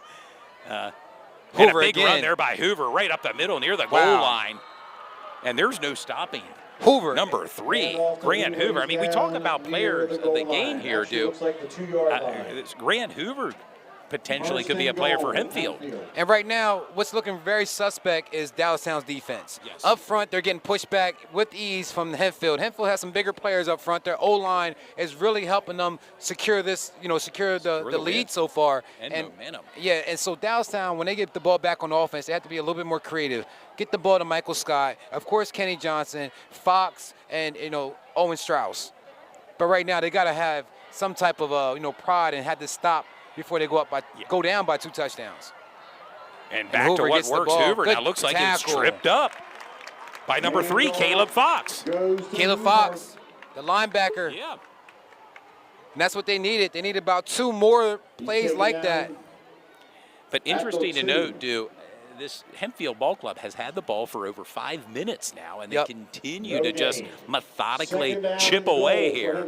And that's how Hempfield took the lead in the second quarter. They chewed up the clock. They had the ball for about 7 minutes in the second quarter, and pretty much took the lead, and by chewing up the clock and just pounding the ball down the field.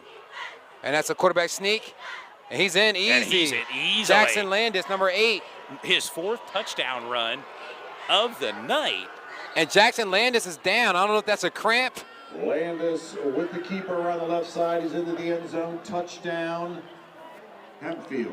And right now, Dallastown is starting to dig themselves a hole. They got to get something going on offense, because without that, this game can get pretty ugly. But we see Jackson Landis is down in the end zone, and clearly this could be something to keep an eye on, because he's been pretty effective back there at the quarterback position for Hempfield tonight.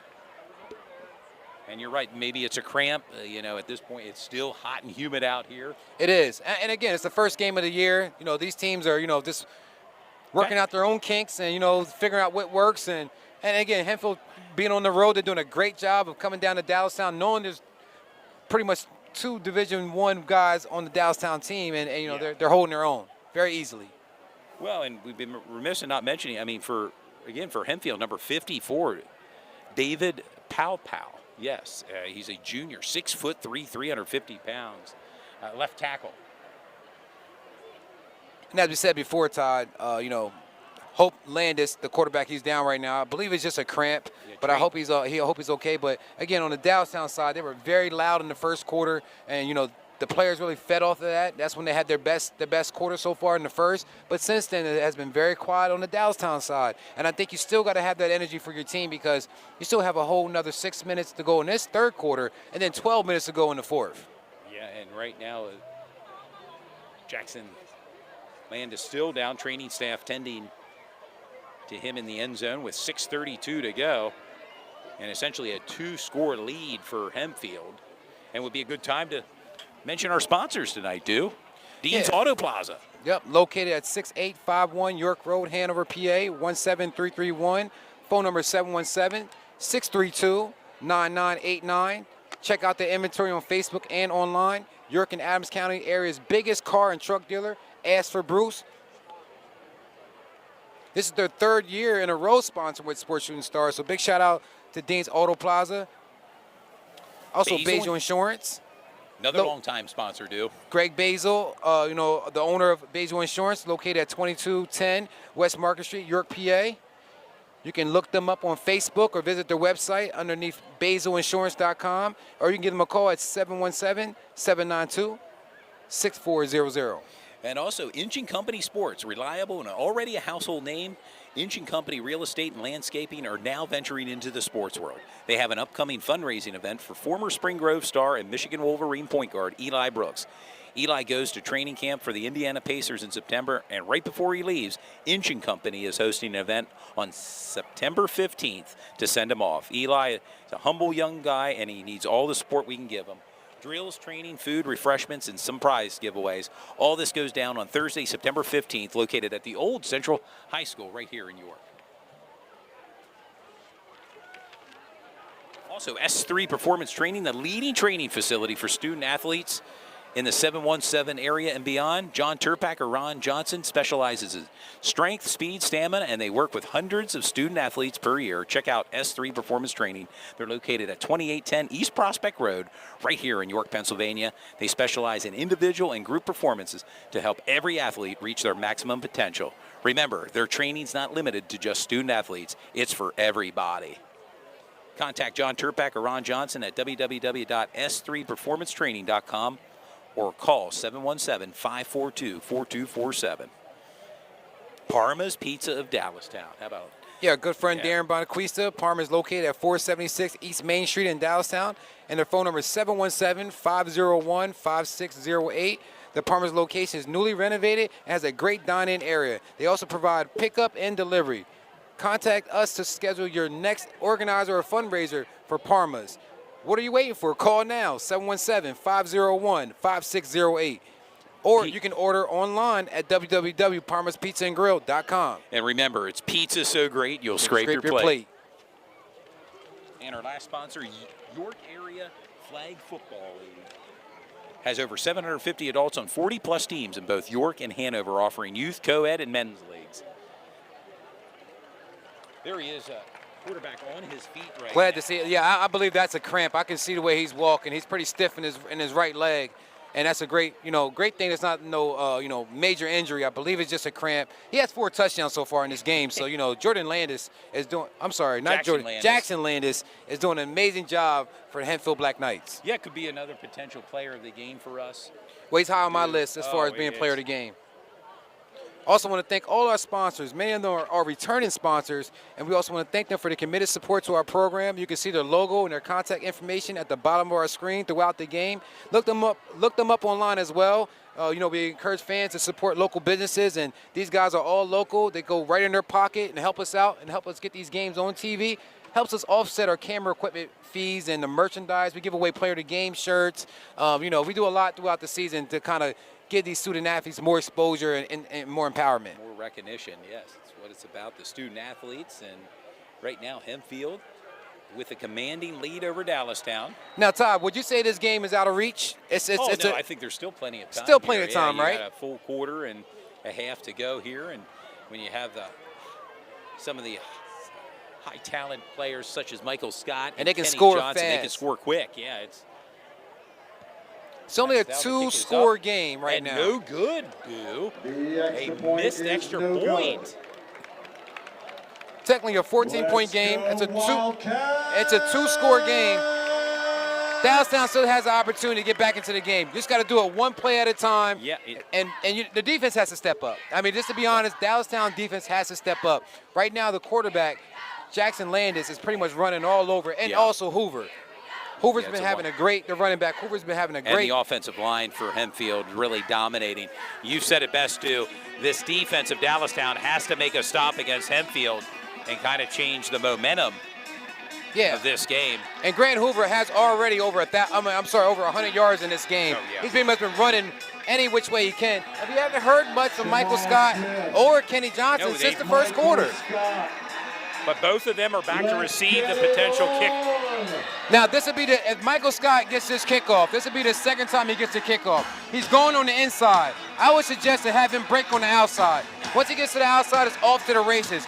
But Hempfield's doing a great job of pinching him on the inside. Let's see if he can get some blockers from his front line, Dallastown, so Michael Scott can open one up. At least get him to the 50-yard line. Give Dallastown some type of momentum because they haven't had that since the first quarter. Picked up by Michael Scott at about the 2-yard line, out to the 10, 15. And that's what you want. That's what you want. 35, 40. That's what you want. 45, and all brought down hard. Right at the 50-yard line, as I suggested. You suggest, and that's the type of play Dallastown needs. Dallastown finally woke up a bit. You just want to feed these guys. Yes. And I think the coach wants a horse collar tackle. He wants a penalty added onto that because they kind of grabbed him around his collar. It looked really almost nasty there in terms of the takedown of Michael Scott. Thankfully, he was able to bounce up on his feet, not injured.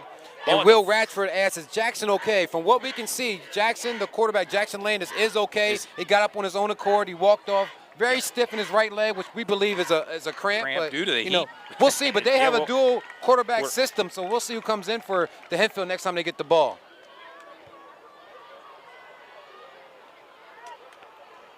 And there's a pitch. And the pitch out. And nothing coming. Yeah, that's a great rundown. Drayden Lloyd on the far side. Lloyd, not much there for Drayden Lloyd. And that's a great rundown. Jacob Korakoska in on the tackle. And that's a good tackle for number 85, Jacob Korakoska. Koska, yes. First time we've called his name tonight. The 5'9", 215 senior.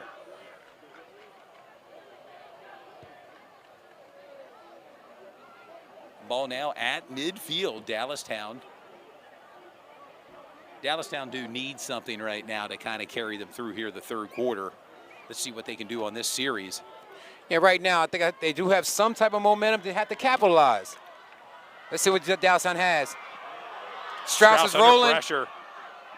That's a tough catch. And out of the hands of And Strauss was being Scott. harassed by the defensive ends from Hempfield. He's being harassed all night. Even Strauss gets up a little gimpy.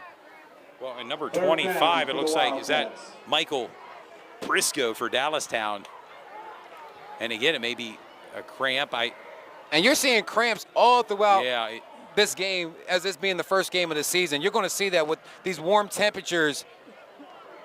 You know, guys just kind of like, tighten it up and, not making – this is not going to happen around week 3 October, or 4. maybe. Yeah, it'll stop when around it's week 3 or hot 4. and humid. Encourage a lot of fluids in you. And you see that hamstring getting worked on right now for Prisco. And another Dallastown player who I cannot make out right now is being tended to by some of the other training staff. 2 players from Dallastown down with 5:30 to go here in the third quarter. Another update. New Oxford 34 over Bermuda Springs 0, third quarter. Another update for our good friend Bailey Jenkins. Give a big shout out to Connor and the whole Jenkins family out of New Oxford. Also have another friend out of New Oxford. That's Julie Jack, her son Brody. Brennan played for New Oxford, some of our friends. And that's Michael Scott down. Yeah, he's on his feet. Again, another cramp. And that's a guy you don't want out your lineup when you're trying to make a comeback. Yes, you want him in the game. Want as many of your playmakers out there on the field. Of course, Kenny Johnson and Michael Scott. And as you said before, Dallastown has a young coach, Levi Murphy. He's only 25 years old. It's going to be a long season, not a bad season, but it's going to be a long ups and downs. He's going to have to figure it out. First-year coaches, there's always a little learning curve that comes along with that. So, this is a great experience for them to go outside the conference, play against a team like Hempfield, who's a tough team, big guys up front, and it can only make them better going into the YIAA during the regular season. His father, Roger Murphy, a longtime educator here at Dallastown, along with an assistant coach. Has a lot of roots in Dallastown. Yes. Strauss back. He's harassed again. And brought down hard. And they're blowing those defensive ends. Well, number 54. Number 54. That's David Powpow, the Division I prospect. Wow. We mentioned him, 6'3", 315-pound junior. And he's showing some love to his fans over there. Yeah. I mean, he's a big boy. Has some looks from Louisville and Temple right now. If Hempfield goes to win this game, that's a guy I think we need to talk to as well and see about his aspirations and what he's doing next. He's a big boy. Yeah. Very mobile. well, he works on that defensive line and then the left tackle for this Hempfield team. And that play right there really stopped Dallastown's momentum. They had an opportunity, got the ball. The ball was at the 50-yard line, and that's where Michael Scott got on that punt return. Oh, I'm sorry, kick return. And they didn't move the ball at all after that. Nice punt. And that's a nice roll. Dallastown bounce inside the 5, out of bounds. That's a great roll. Yeah, a great punt by Dallastown. It backs Hempfield up, but again, it's going to be interesting to see on this series too. This defense of Dallastown can stop Hempfield with 5:19 to go. The score: Hempfield 27, Dallastown 13. You're watching Sports Shooting Stars with Dew Jones, Todd Edwards, and you, the viewers. Thank you for tuning in this Friday night, opening night of the 2022 YIAA football season. Opening night for a lot of ball clubs, especially the YIAA, LL League, the Mid-Penn. And want to wish York High the best of luck tomorrow in Chambersburg. They'll be playing Woodland Hills, a perennial powerhouse from the Pittsburgh area. Coach Stoner does a great job for York High, scheduling those really tough games to start the season off. And, you know, York High only gets better from that. And it gets the attention. And Here goes back Hoover. to that running game, He's up going. the middle. Jeez Louise. Wow, what a spin, dude. Jeez Louise. He's still going. That's two Hoover spins. out to midfield, 40. Down. Wow. Man. Amazing. Hoover. 2 spin moves and never stopped his Never flow. stopped, and they were backed up. And they were at the 4-yard line. And Hoover just busted it wide open like that. And an injured Hempfield player. And he's down with a cramp. Good gracious. Is it any wonder, I mean, with the way he's running? Clearly the momentum on the side of Hempfield right now. Looks like he's being marked out of bounds at the 32-yard line. Out at the 32-yard line of Dallastown. First down, Hempfield. First down. Good gracious. Hempfield. I mean, a guy like Hoover, he's only, as I said before, he's only listed at 5'9", 170. He's a little bit underrated. He probably doesn't think he can do as much as he can do. Small guy in the backfield, but once he gets the ball, he's like lightning in a bottle. I mean, he just goes and he can find holes. I think the best thing about him is his field awareness. He knows how to find the holes and just get to it. Burst of speed. And Hempfield always kind of one of those teams out of Lancaster to keep an eye on. Well, I think they're going to be a team to keep an eye on in 2022. Yeah. Hempfield, as we said before, last year was 7-5, but made it to the district playoffs. They still played pretty hard. Took a couple losses here and there, but they're a stout team. You know, they're built for playoffs. You know, they can have a couple losses, but it's about winning at the right time. You know, towards the second half of the season, that's when it's super important. I mean, you want your seeding and things like that, but I think teams like Hempfield start winning at the right time, and that's the teams you see in the state playoffs and the district playoffs. And no knock to Dallastown. This is their first game of the year. Hempfield is a good team. They beat them last year by a touchdown. It's only a 2-touchdown game right now with 5 minutes to go in the third quarter. So anything can happen. And now with Hoover out the game, things might change a little bit. We hope he's okay, but we know that he's having a cramp issue, and it looks like the coach called a timeout to address it.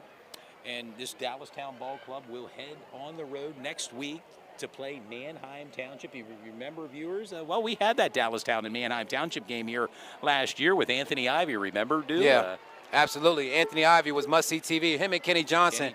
I mean, they were just going from catch for catch. Both had almost over 200 yards in that game. We took a couple pictures with them after the game. It was good times. Anthony Ivy now at Penn State. Some of the fans are requesting that Dallastown get out of that 4-4 zone defense that they're in. Right now, they do have to make some adjustments on defense. You know, I said again, Hempfield big offensive line is really pushing back Dallastown. And back to that running game. And Hempfield's at the point where they're comfortable just running the ball, getting the first downs. They're up by 2 touchdowns. They're in no rush. Nope. They don't have to throw the ball. But if Dallastown starts pinching the box a little bit, expect a pass just to keep them honest. Yeah, that was Braxton Lee now in at the running back position for Hempfield. Yeah, clearly Hempfield in no hurry with a commanding lead with just over 4.5 minutes to go here in the third quarter. Clearly Hempfield due in the driver's seat. And back to that running game and tripped up. And great job from Braxton Lee. Dallastown, finally getting some stops at the line. Again, Hoover's not in the game, You're right. now, Dallastown has an opportunity to, maybe even get the ball back before the end of this third quarter. Yeah, Grant Hoover's clearly a difference maker for this Hempfield ball club. Third down. Let's go, Cats. This is a big third down and 8 for Dallastown. They're only down 2 scores. It hasn't been pretty for Dallastown, but they're only down by 2 scores. Get a stop here, get the ball back, and see what you can do. Ball at the 30-yard line of Dallastown. Hempfield spread out offensively. Look for a pass here. Quarterback drops back, deep ball, and that's a penalty. Close. They didn't call it. That was Cody. They didn't call it. The quarterback in. Pass is incomplete on the far side. I don't know if the fans. 4th and long. I'm not sure if the fans can see that, but that was a clear hold on Dallastown. He was holding that wide receiver the whole time, and they did not call it. So that may be a bonus for Dallastown. I thought that was a clear call, but you know. But brings on the field goal unit. Hempfield. Cannon Bisco. We're looking at about a 37-yard field goal. Good time to do some field goals and work your kicker out and see how he can do well. Snap is back. The hold is down. The kick is up. Plenty of leg due. And that kick kick went about 42 yards. 47-yard field goal. 47-yard field goal. Good. Wow. Yeah, big at this phenomenal 47-yard kick. Yeah, by Cannon Bisco. Well, and gives Hempfield the lead 30-13 with 3:41 to go here in the third quarter. Yeah, and that's a momentum killer right there as far as for Dallastown. I mean, you got a kicker that's hitting a 47-yard field goal. I mean, you got to give a guy credit. Dallastown did a great job of stopping them so they can't get the first down, and they still kicked in and got 3 points. And tomorrow I think we have a chance to see another kicker from Central, Matthew Parker, who started for that team last year as a freshman. He's a sophomore, another player to keep an eye on for a game tomorrow. We'll be talking more about that tomorrow's broadcast. Multiple sport athlete, I think. Yes, Matthew basketball, football. I believe he's running some track. You might even see him on the volleyball field. Well, Central, we know Central boys volleyball always has a good team. And just that last year, Central was 1 game short of going back to the district championship. Bo Perbuda did a great job of driving the ball down the field. Matthew Parker was set up about a 27-yard kick. He's only a freshman, and it waved a little bit to the right, and he missed it. But, you know, Central had a great season. Matthew was in position to, to get them there and just expect him to learn off that, off that experience and be a better kicker and a better player this year. Remember the game quite well, dude. The temperatures were a little different back then. Well, that score there was 14-11. Yes. Wilson went on to win that game. Wilson's also another powerhouse in basketball, so shout out to Wilson. Michael Scott with the ball. Scott with the care. He needs to get to the outside, not in the middle. Michael Scott out past the 20. And the more I'm watching this game, to be honest with you, Todd, the more I'm seeing the game on all, the different levels, offense, defense, special teams. You see that Hempfield is just a bigger team. Hempfield has more weight. They're bigger guys. They're just a bigger team. And you can see that from all phases of the offense, from, like I said, offense, defense, and also special teams. Hempfield is just more stout, more weight. Cheerleaders tonight. Great job, ladies. Giving a shout out to the Wildcats cheerleaders. And Wilma, our Wildcat mascots. The young ladies, the cheerleaders, do a great job of supporting their team. That's a fumble. A fumble. And luckily, Dallastown recovers. Recovered by Dallastown. And the wheels are starting to fall off a little bit for Dallastown. They need to kind of get it together. I don't know, being in that, I understand why they're in shotgun, because the DNs are really blowing it up on both sides. You have number 54, as you said before, the D1 prospect for Hempfield. And he's a guy, he's well-conditioned. He's animated out there in the field. He reminds me of Jeremiah Trotter, to be honest with you. He even has his number. But, he's one of those guys who's animated, talks to the crowd. He has great lateral movement. Keep an eye on him throughout the year.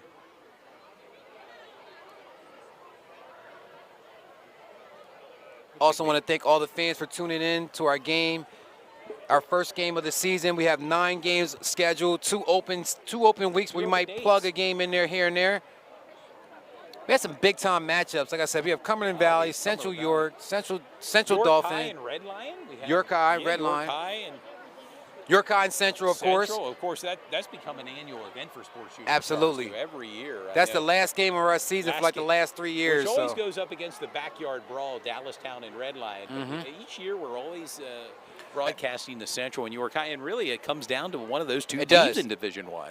Even though I believe this year it's a little bit more even without having Bo out there. Yeah, now, he's a difference maker, and now Nazir still steps in at the quarterback position for Central. Yeah, Nazir should have a really good opportunity to guide that team. He's a really fast runner. He's a dual threat. But a guy like Bo, he's a once-in-a-decade type of player or once-in-a-generation type of player, depending on how you want to look at it. Yeah. He's one of those guys who really changed the league when he was playing the last 2 years, really the last 3 years. Over at Central York. So without him being in the league, I believe it's a wide open league, to be honest with you. Central comes back with a lot more starters this year than they had the year prior. Not Danny Pham along the offensive line returns. You have Parker Hines at the wide receiver position. Division One. Thad Shaw, 4.40 speed at the wide receiver position. 6'2". Saxton Zukanik back in the defensive backfield. Yep. Along with Niger DeWitt. Joel's Golf. I mean, that team is loaded. Yep. And like I said, York High, we got Spring Grove coming this year with Anthony Osmond, Division One prospect. Yep. Number 3 on our power rankings. There's Caleb Fox with a carry, looking and for that running might be room. a face mask. And not if you guys can focus in on number 54 for Hempfield, I mean, he's just a threat. I mean, he's just a violent guy. You can tell on the field, he's just a violent guy, man. Definitely going to talk to him after the game. You guys tune in after the game as we do our post-game interview. Yeah, and we want the fans to help us out and let us know who you believe the player of the game should be. And the injured player was Kenny Johnson, who's now being worked on by the training staff. It looks like maybe, again, he may have some cramps. Strauss with the ball, looking to throw the ball downfield. All receivers there's nothing open. Are covered. Strauss is just going to run out of bounds. And right now, you don't have Michael Scott out there. You don't have Kenny Johnson out there. So really, who are you going to throw the ball to?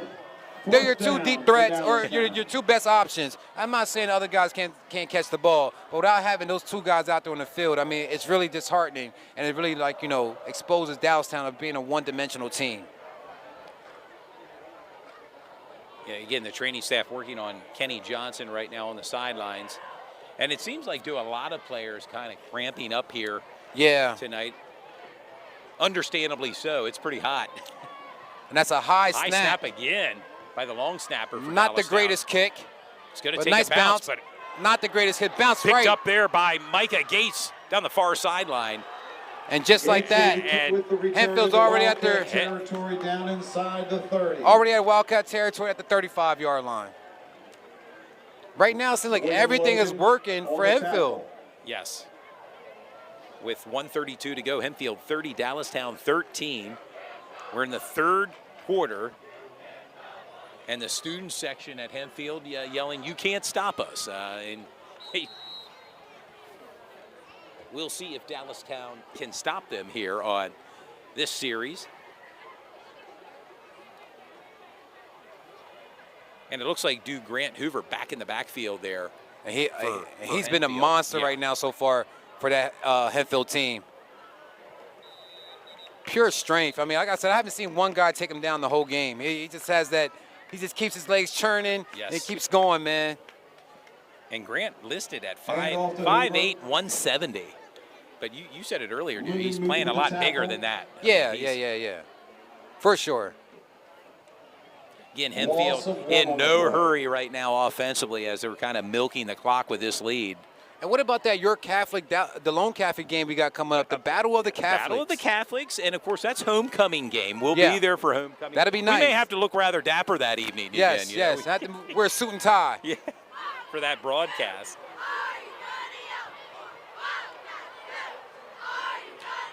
Micah Gates with the ball, makes one move, makes one guy miss, gets about 7 yards on a pickup.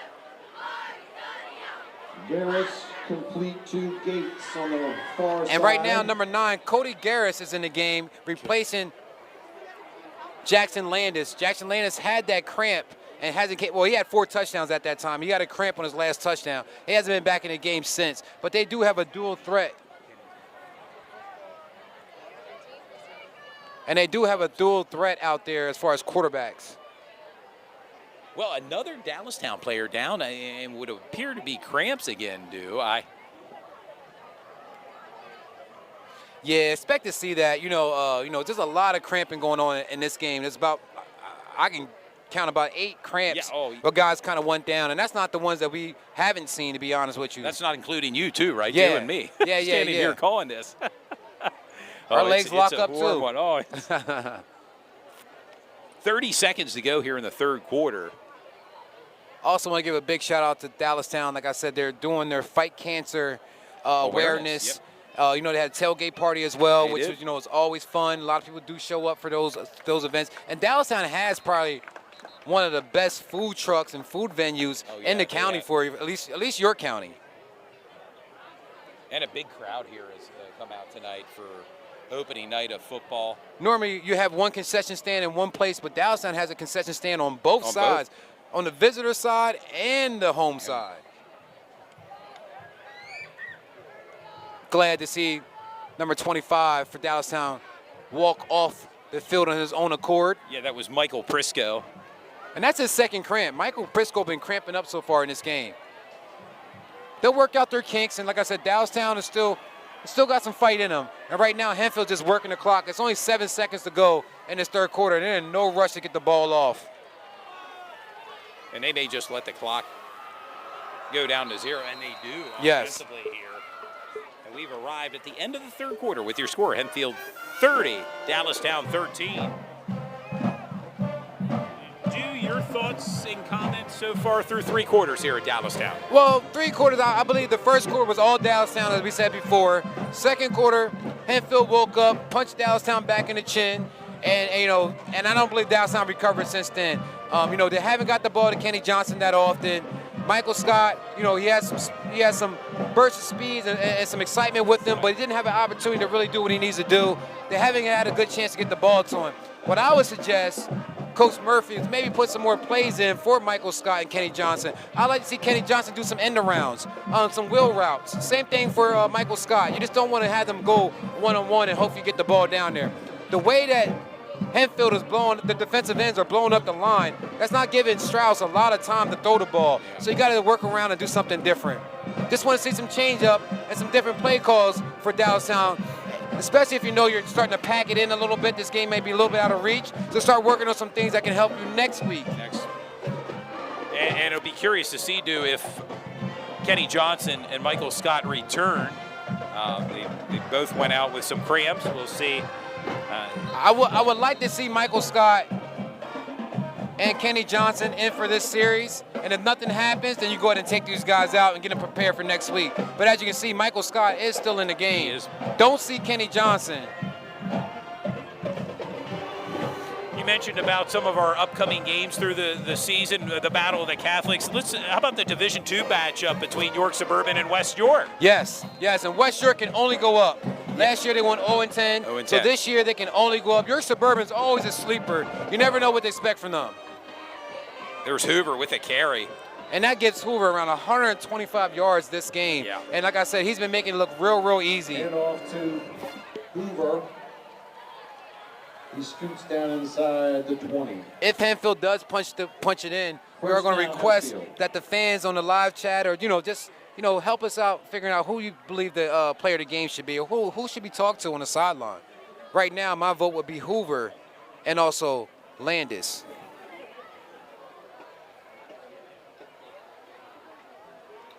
Hempfield has a lot of weapons, and again, I believe Dallastown just a little bit outmatched. Back to that running game with Hoover.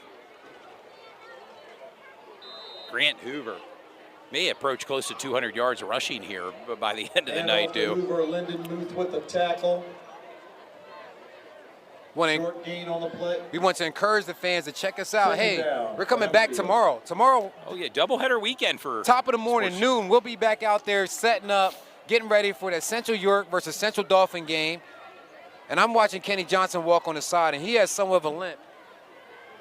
And it may be cramp related, and he may be packing it in for tonight because you don't want to hurt. He's valuable merchandise over there. You don't want to hurt the D1 prospect.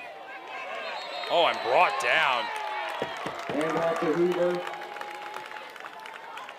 One of the Caleb Hurst one of the few him up behind the line of scrimmage. One of the few negative runs for Hoover tonight. Yeah, that's probably about his only negative run. That's a great tackle from Caleb Hurst for Dallastown, number 36. The 6-foot senior, 185.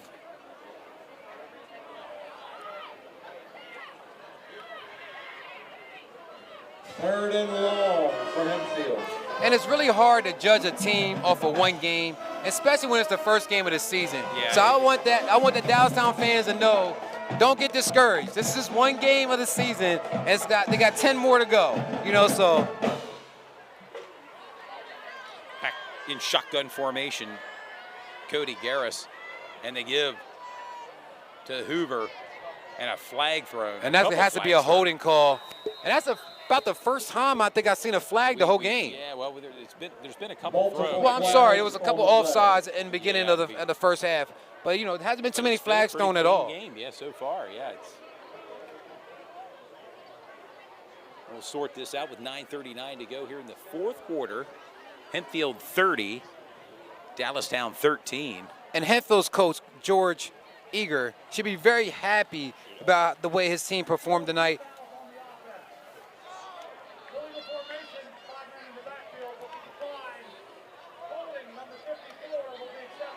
And it's a holding call against the Black Knights.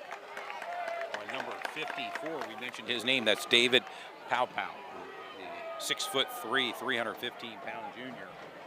Offensive lineman and defensive lineman.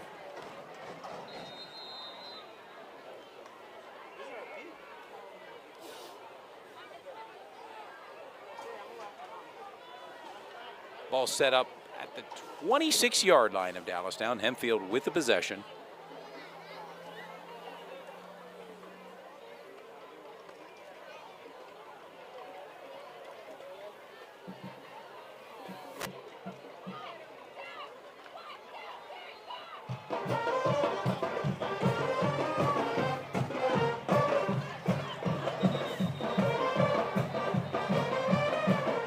Looks like a timeout. Timeout called by Hempfield with 9:04 to go. And Hempfield's just giving their guys a quick break, give them a breather. They're in total control of this game. See a few fans starting to exit, but the faithfuls are still here representing Dallastown. Got to give a big shout out to Hempfield's student body. They're here as well. They traveled well from Landisville. Absolutely. Lancaster County. And as you see the cheerleaders, they're starting to do their thing. Somersaults and flips, and they're performing for the crowd.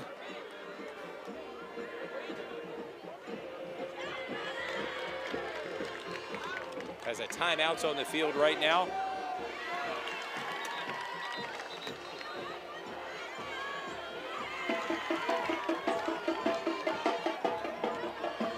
I tell you what, Todd, some of these cheerleaders are so athletic and so talented. They're like gymnasts in a uniform, right? No doubt. I mean, they got skills, man. And it's a collective effort. It's the band, it's the cheerleaders, it's the coaches, it's the players, and it's the fans too. Back to action here, going deep. Over through Julian Morales. And Julian Morales had a little window. If it had had maybe one or two more steps, I'd have been right in the pocket. Julian Morales is incomplete. Also want to tell the fans, if you want to become a sponsor, reach out to us. Go to Sports Shooting Stars Facebook page, Instagram. If you got a company, or you want to do a personal donation, or you got something coming up that you want us to talk about on the air, you have a logo or contact information, please hit us up. We'll tell you our sponsorship fees and see how we can partner and get something going. Cannon Bisco out for a field goal attempt. And that's short. Short. Michael. The extra point attempt is no good. The Wildcats take over. Wildcats will with 8:59 to go. Let's get it on, Cats. And that was about a 36-yard, 37-yard field goal that came up a bit short. Also have to tell the fans he knocked down a 47-yard field goal. He did earlier. Not too long ago. Let's talk about Dallastown's kicker that was here. That's at Penn State now. Mitchell Groh. Mitchell Groh. He's trying Walk out. Local. He's trying to make it as a punter. At Curious Penn State. to see, Penn State entering as a sophomore. Had some time in the blue-white game. Be interesting to see. Of course, Penn State kicks off their season next Thursday. Oh, wow. At Purdue. And that's a nice. There's Michael Scott in and out of the hands of Michael Scott. A case of maybe looking upfield before securing the ball, but is incomplete. And Michael Strauss, I'm sorry. That's Owen Strauss. Number 12, Owen Strauss, 6'2" senior for Dallastown.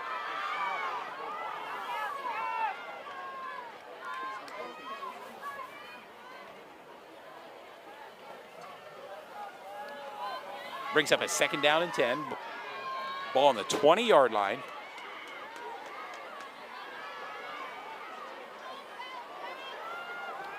Strauss under pressure, looking, throw the ball downfield and connects. That's a nice pass from Owen Strauss. To Jalen Cook. Strauss's pass is complete to Jalen Cook. 6'1" sophomore. And Owen Strauss, he's going to be in the hot tub tonight. He's going to, he's going to have to ice it up tonight. Something, man. He's been pressured the whole game, and they're really getting at him. And we notice, I think, Kenny Johnson's night is over. He's on the sideline. Not going to risk putting Kenny Johnson back in.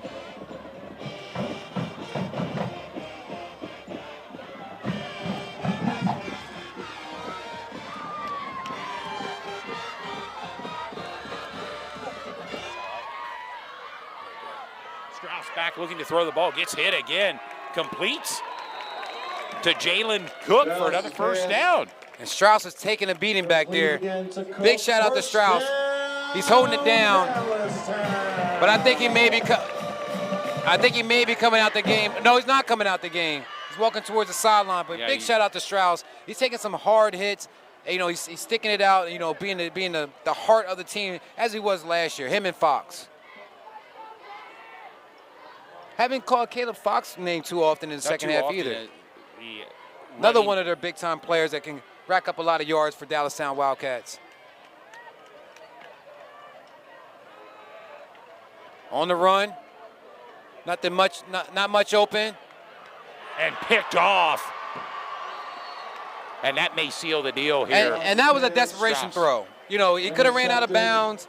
He's trying to make something happen, but I think getting hit so much this game, not a lot of things happening, and, sometimes you're not really thinking at 100% mentally. Sometimes you just want to, you got to have a short lapse in thought process.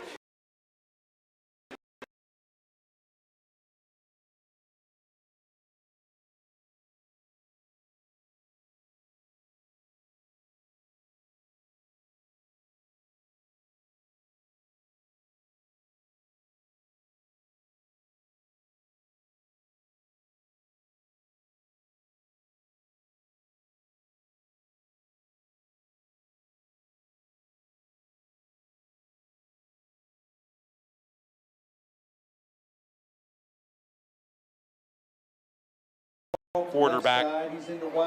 And I would believe Hempfield's content to run the ball right now, with just over 7 minutes to go.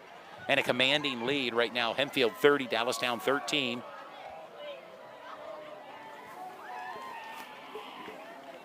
Lindenmuth and Fox in on the tackle. 2nd down for the Black Knights.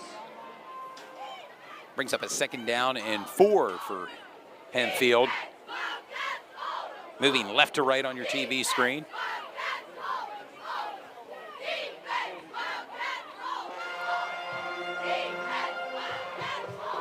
Back to the running game for Hempfield. Rand Hoover with the carry. 5-yard line. Fox again in on the tackle. And Ty, what do you think some of the things that Dallastown needs to do to improve? And again, we don't want to say like this is the last game of the season, they had a bad season. This is just the first game of the season, so they have to improve on a lot of different things. But what do you think is some of the main things they need to improve on? Well, number one, I think their defense kind of have to tighten things up defensively for this ball club. Seemed like they were exposed later in this game by Hempfield offensively. minimize the mistakes. We saw a special teams mistake earlier.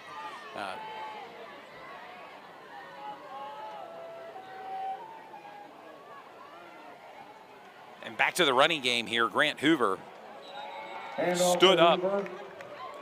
Pack of Wildcats on the play. You mentioned to do it's one game. You kind of look at the game film over the weekend, regroup, and get yourself ready for Manheim Township next Tuesday, a road game. It'll be the first road trip for Dallastown next Friday. And Dallastown beat Manheim Township last year, so that's something to look forward to. You know, going in there and, you know, ready to play again. Right. Every Friday you have an opportunity to bounce back, so that's how they have to look at it.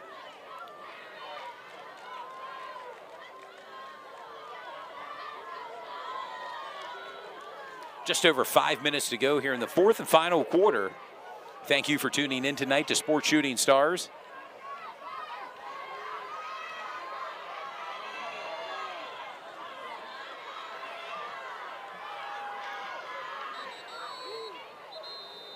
And that's a flag thrown. And get this, Todd. David Powell is class of 2024. He's only a junior. Oh. Good gracious. Yes. He's only yeah, a junior. Junior. Listed at 6'3", 315. Yeah, I threw that stat out there, Dew. And he's had an impressive Already game. has offers from Louisville, Temple, and that list is expected to grow. I'm sure. And after tonight, I can understand why. After seeing, he's fired up, man. He's one of those guys that you will love on your team. He's animated, you know, blows the line up, has a good time with the crowd, team player. And with only 4 minutes and 50 seconds to go in the game, this is one of the last opportunities I think Michael Scott has to put, you know, make his name known and you know, get some points on the board. It's a low punt. Low punt. They're going to punt it away And from Michael. It's going to take a it. Hempfield bounce down near the 10, inside the 10-yard line. They play keep away. They didn't want him have Michael Scott potentially return a punt back with 4:39 to go.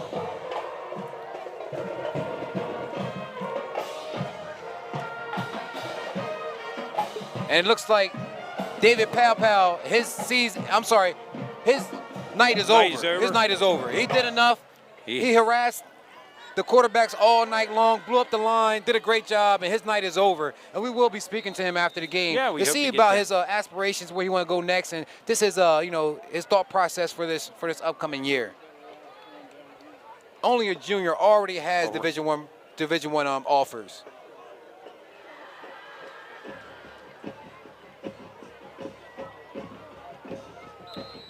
Want to tell the fans, I'm sorry, just tuning in and checking this out. Kenny Johnson is okay.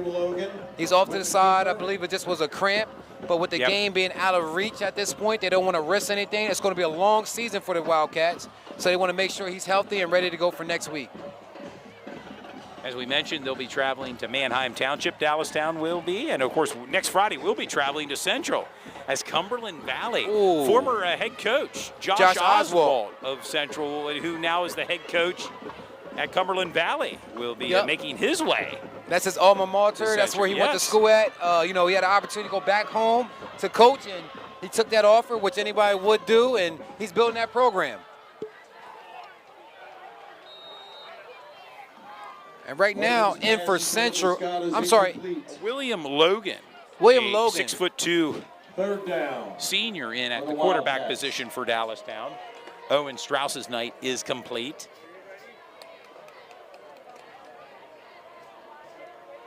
And for me, for Dallastown, I would like to see, like I said, they got pretty much manhandled up front.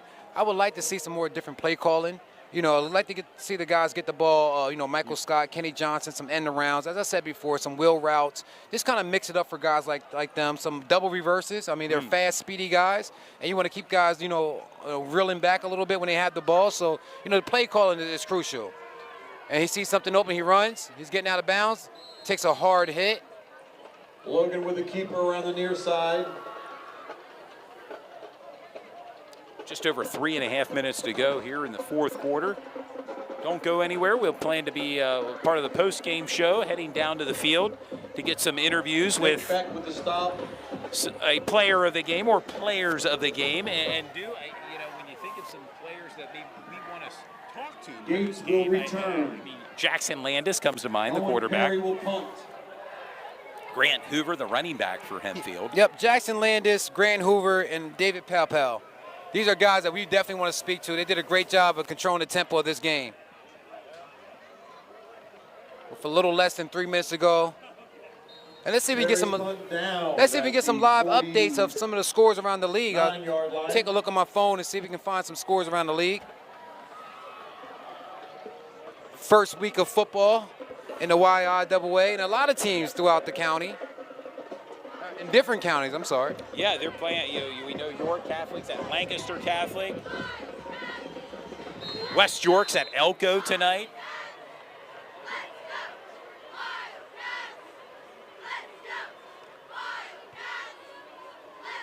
And, of course, some big games tomorrow with some York teams. Central York hosts Central Dauphin, York High and Woodland Hills from Chambersburg tomorrow.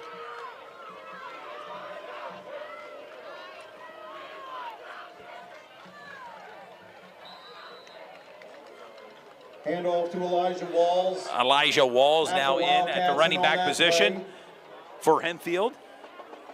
And it looks as if Grant Hoover's night is complete. And on the tackle.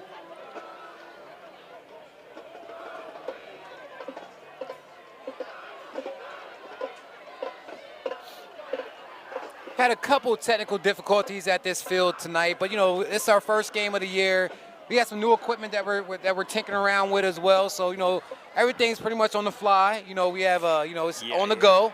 But as the season prevails and keeps going, we're gonna keep getting better as we do every year. It's our 6th season, over 200 games filmed live.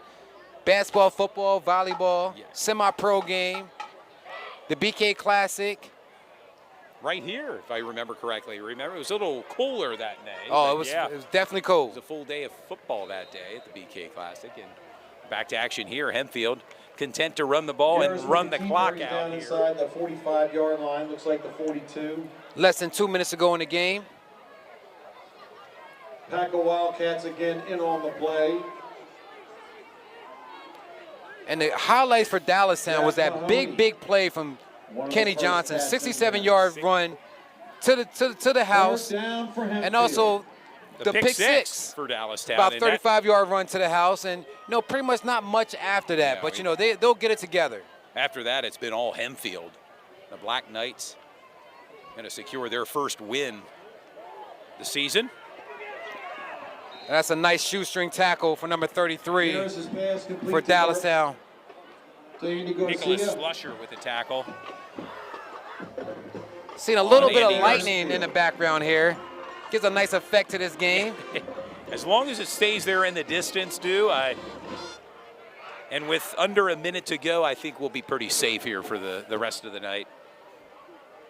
I want to encourage the fans to tune in for our post-game interview. We are going to be talking to Grant Hoover, the running back, about 150, I'm going to say about 160 yards rushing. Yeah. And, of course, Jackson Landis. Yeah, unofficially. Jackson Landis with 4 touchdowns. And then right now they're in winning formation. Yeah, victory formation for Hempfield. He takes a knee. Congratulations to both football teams. Yes, on a tough game. Congratulations to the Hempfield Black Knights as they secure their first win of the season. Congratulations, Hempfield. Final score, the Black Knights 30, the Wildcats 13.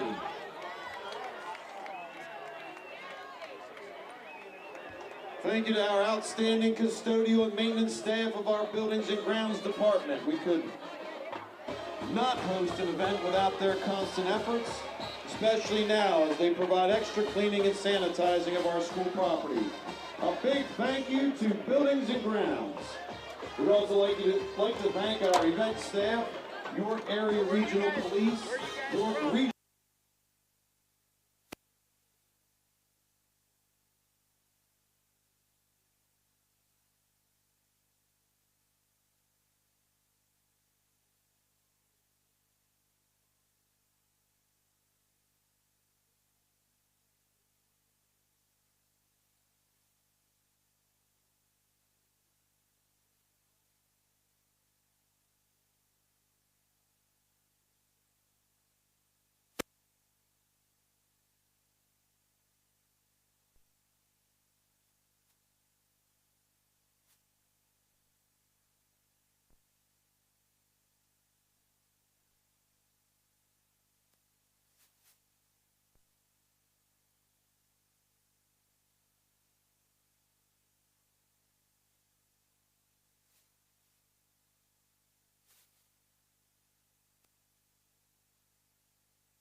tell the fans, stay tuned for the next few minutes. We're going to go ahead and talk to a couple of the players for Hempfield Black Knights that help guide them to this victory tonight. And also, most definitely want to talk to the coach as well, Coach Eager.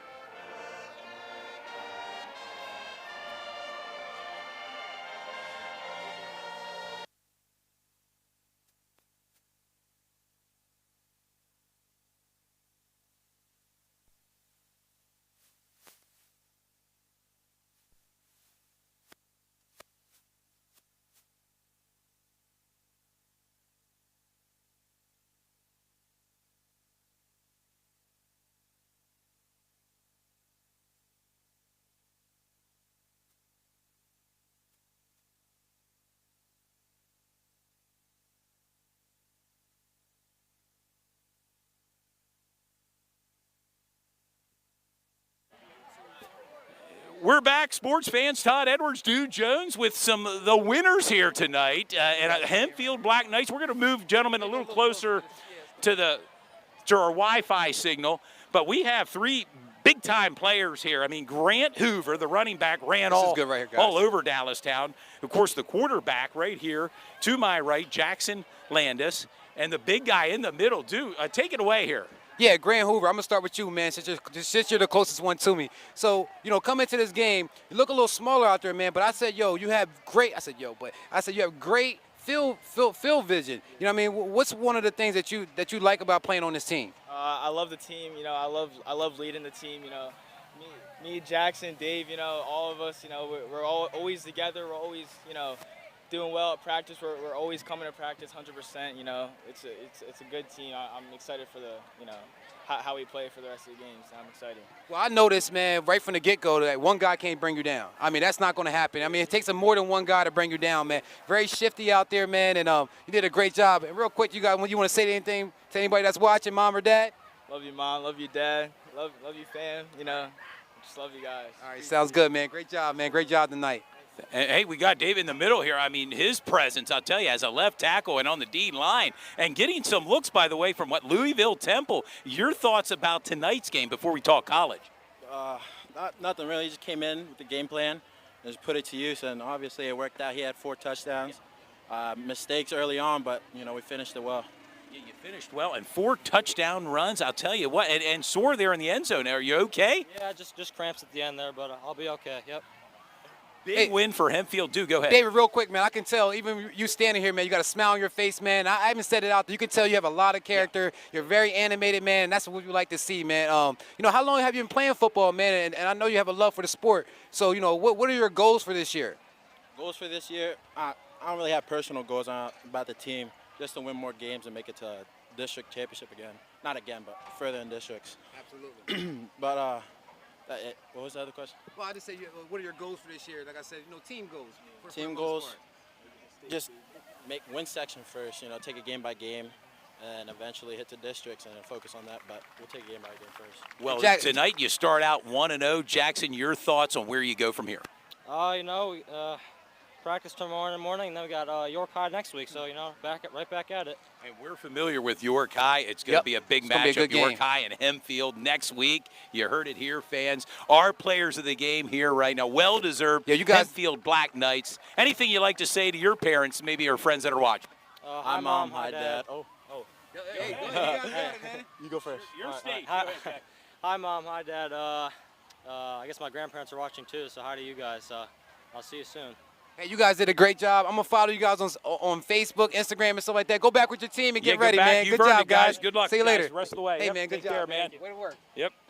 There you have it. The Blackhawks, they've earned it tonight. A big win. And what a way to sum up our night tonight, talking to 3 players of the game. Yeah, I mean, the score was 30-13, but, since the second quarter, Hempfield had the momentum. They had the lead. I mean, they did what they wanted. They had a 47-yard field goal. They did a great job. You have David Pelpel in the middle, blowing things up on the defensive end. Really animated guy. You can tell. I mean, he smiled the whole. Oh, yeah. It's a football game, right? And he's sitting there smile. I mean, I think he would smile even if they lost because he's that type of player. So, big shout out to, the whole squad. It takes a collective effort. shout out to their coach, Eager. You know, he did a great job bringing them into a hostile environment and coming out with that win. A big W. And this is our first game of the season. We had a little bit of technical difficulties, but, you know, we iron those kinks out. We'll be right back tomorrow. Sleep Fast sports fans, we're going to be back tomorrow with coverage beginning at 12:45. Kickoff 1 p.m. Central. Less than 24 hours. Less than 24 hours. We'll be right back at it. We're going to sleep fast tonight. For Todd Edwards. Dude Jones, also shout out to Cliff Kern. He's behind the scenes, our IT guy. He does a lot. He's always doing multiple things behind the scenes, so big shout out to him. Belinda Morales. Behind the camera? Behind the camera. Mello Orr. My stepson, you know, helping us out. How about this guy? I mean, he's grown from last season. Yeah, he's getting taller now. He's going to be a player to keep an eye on at Central. How about it? Freshman football player for Central, so he's on his rise as well. So, you know, shout out to everybody that watched tonight. Thanks for everybody who was on the live chat that kept everything classy, clean. And we'll be right back tomorrow. Tomorrow. With coverage beginning at 12:45 at Central. See you guys later. Have a great night.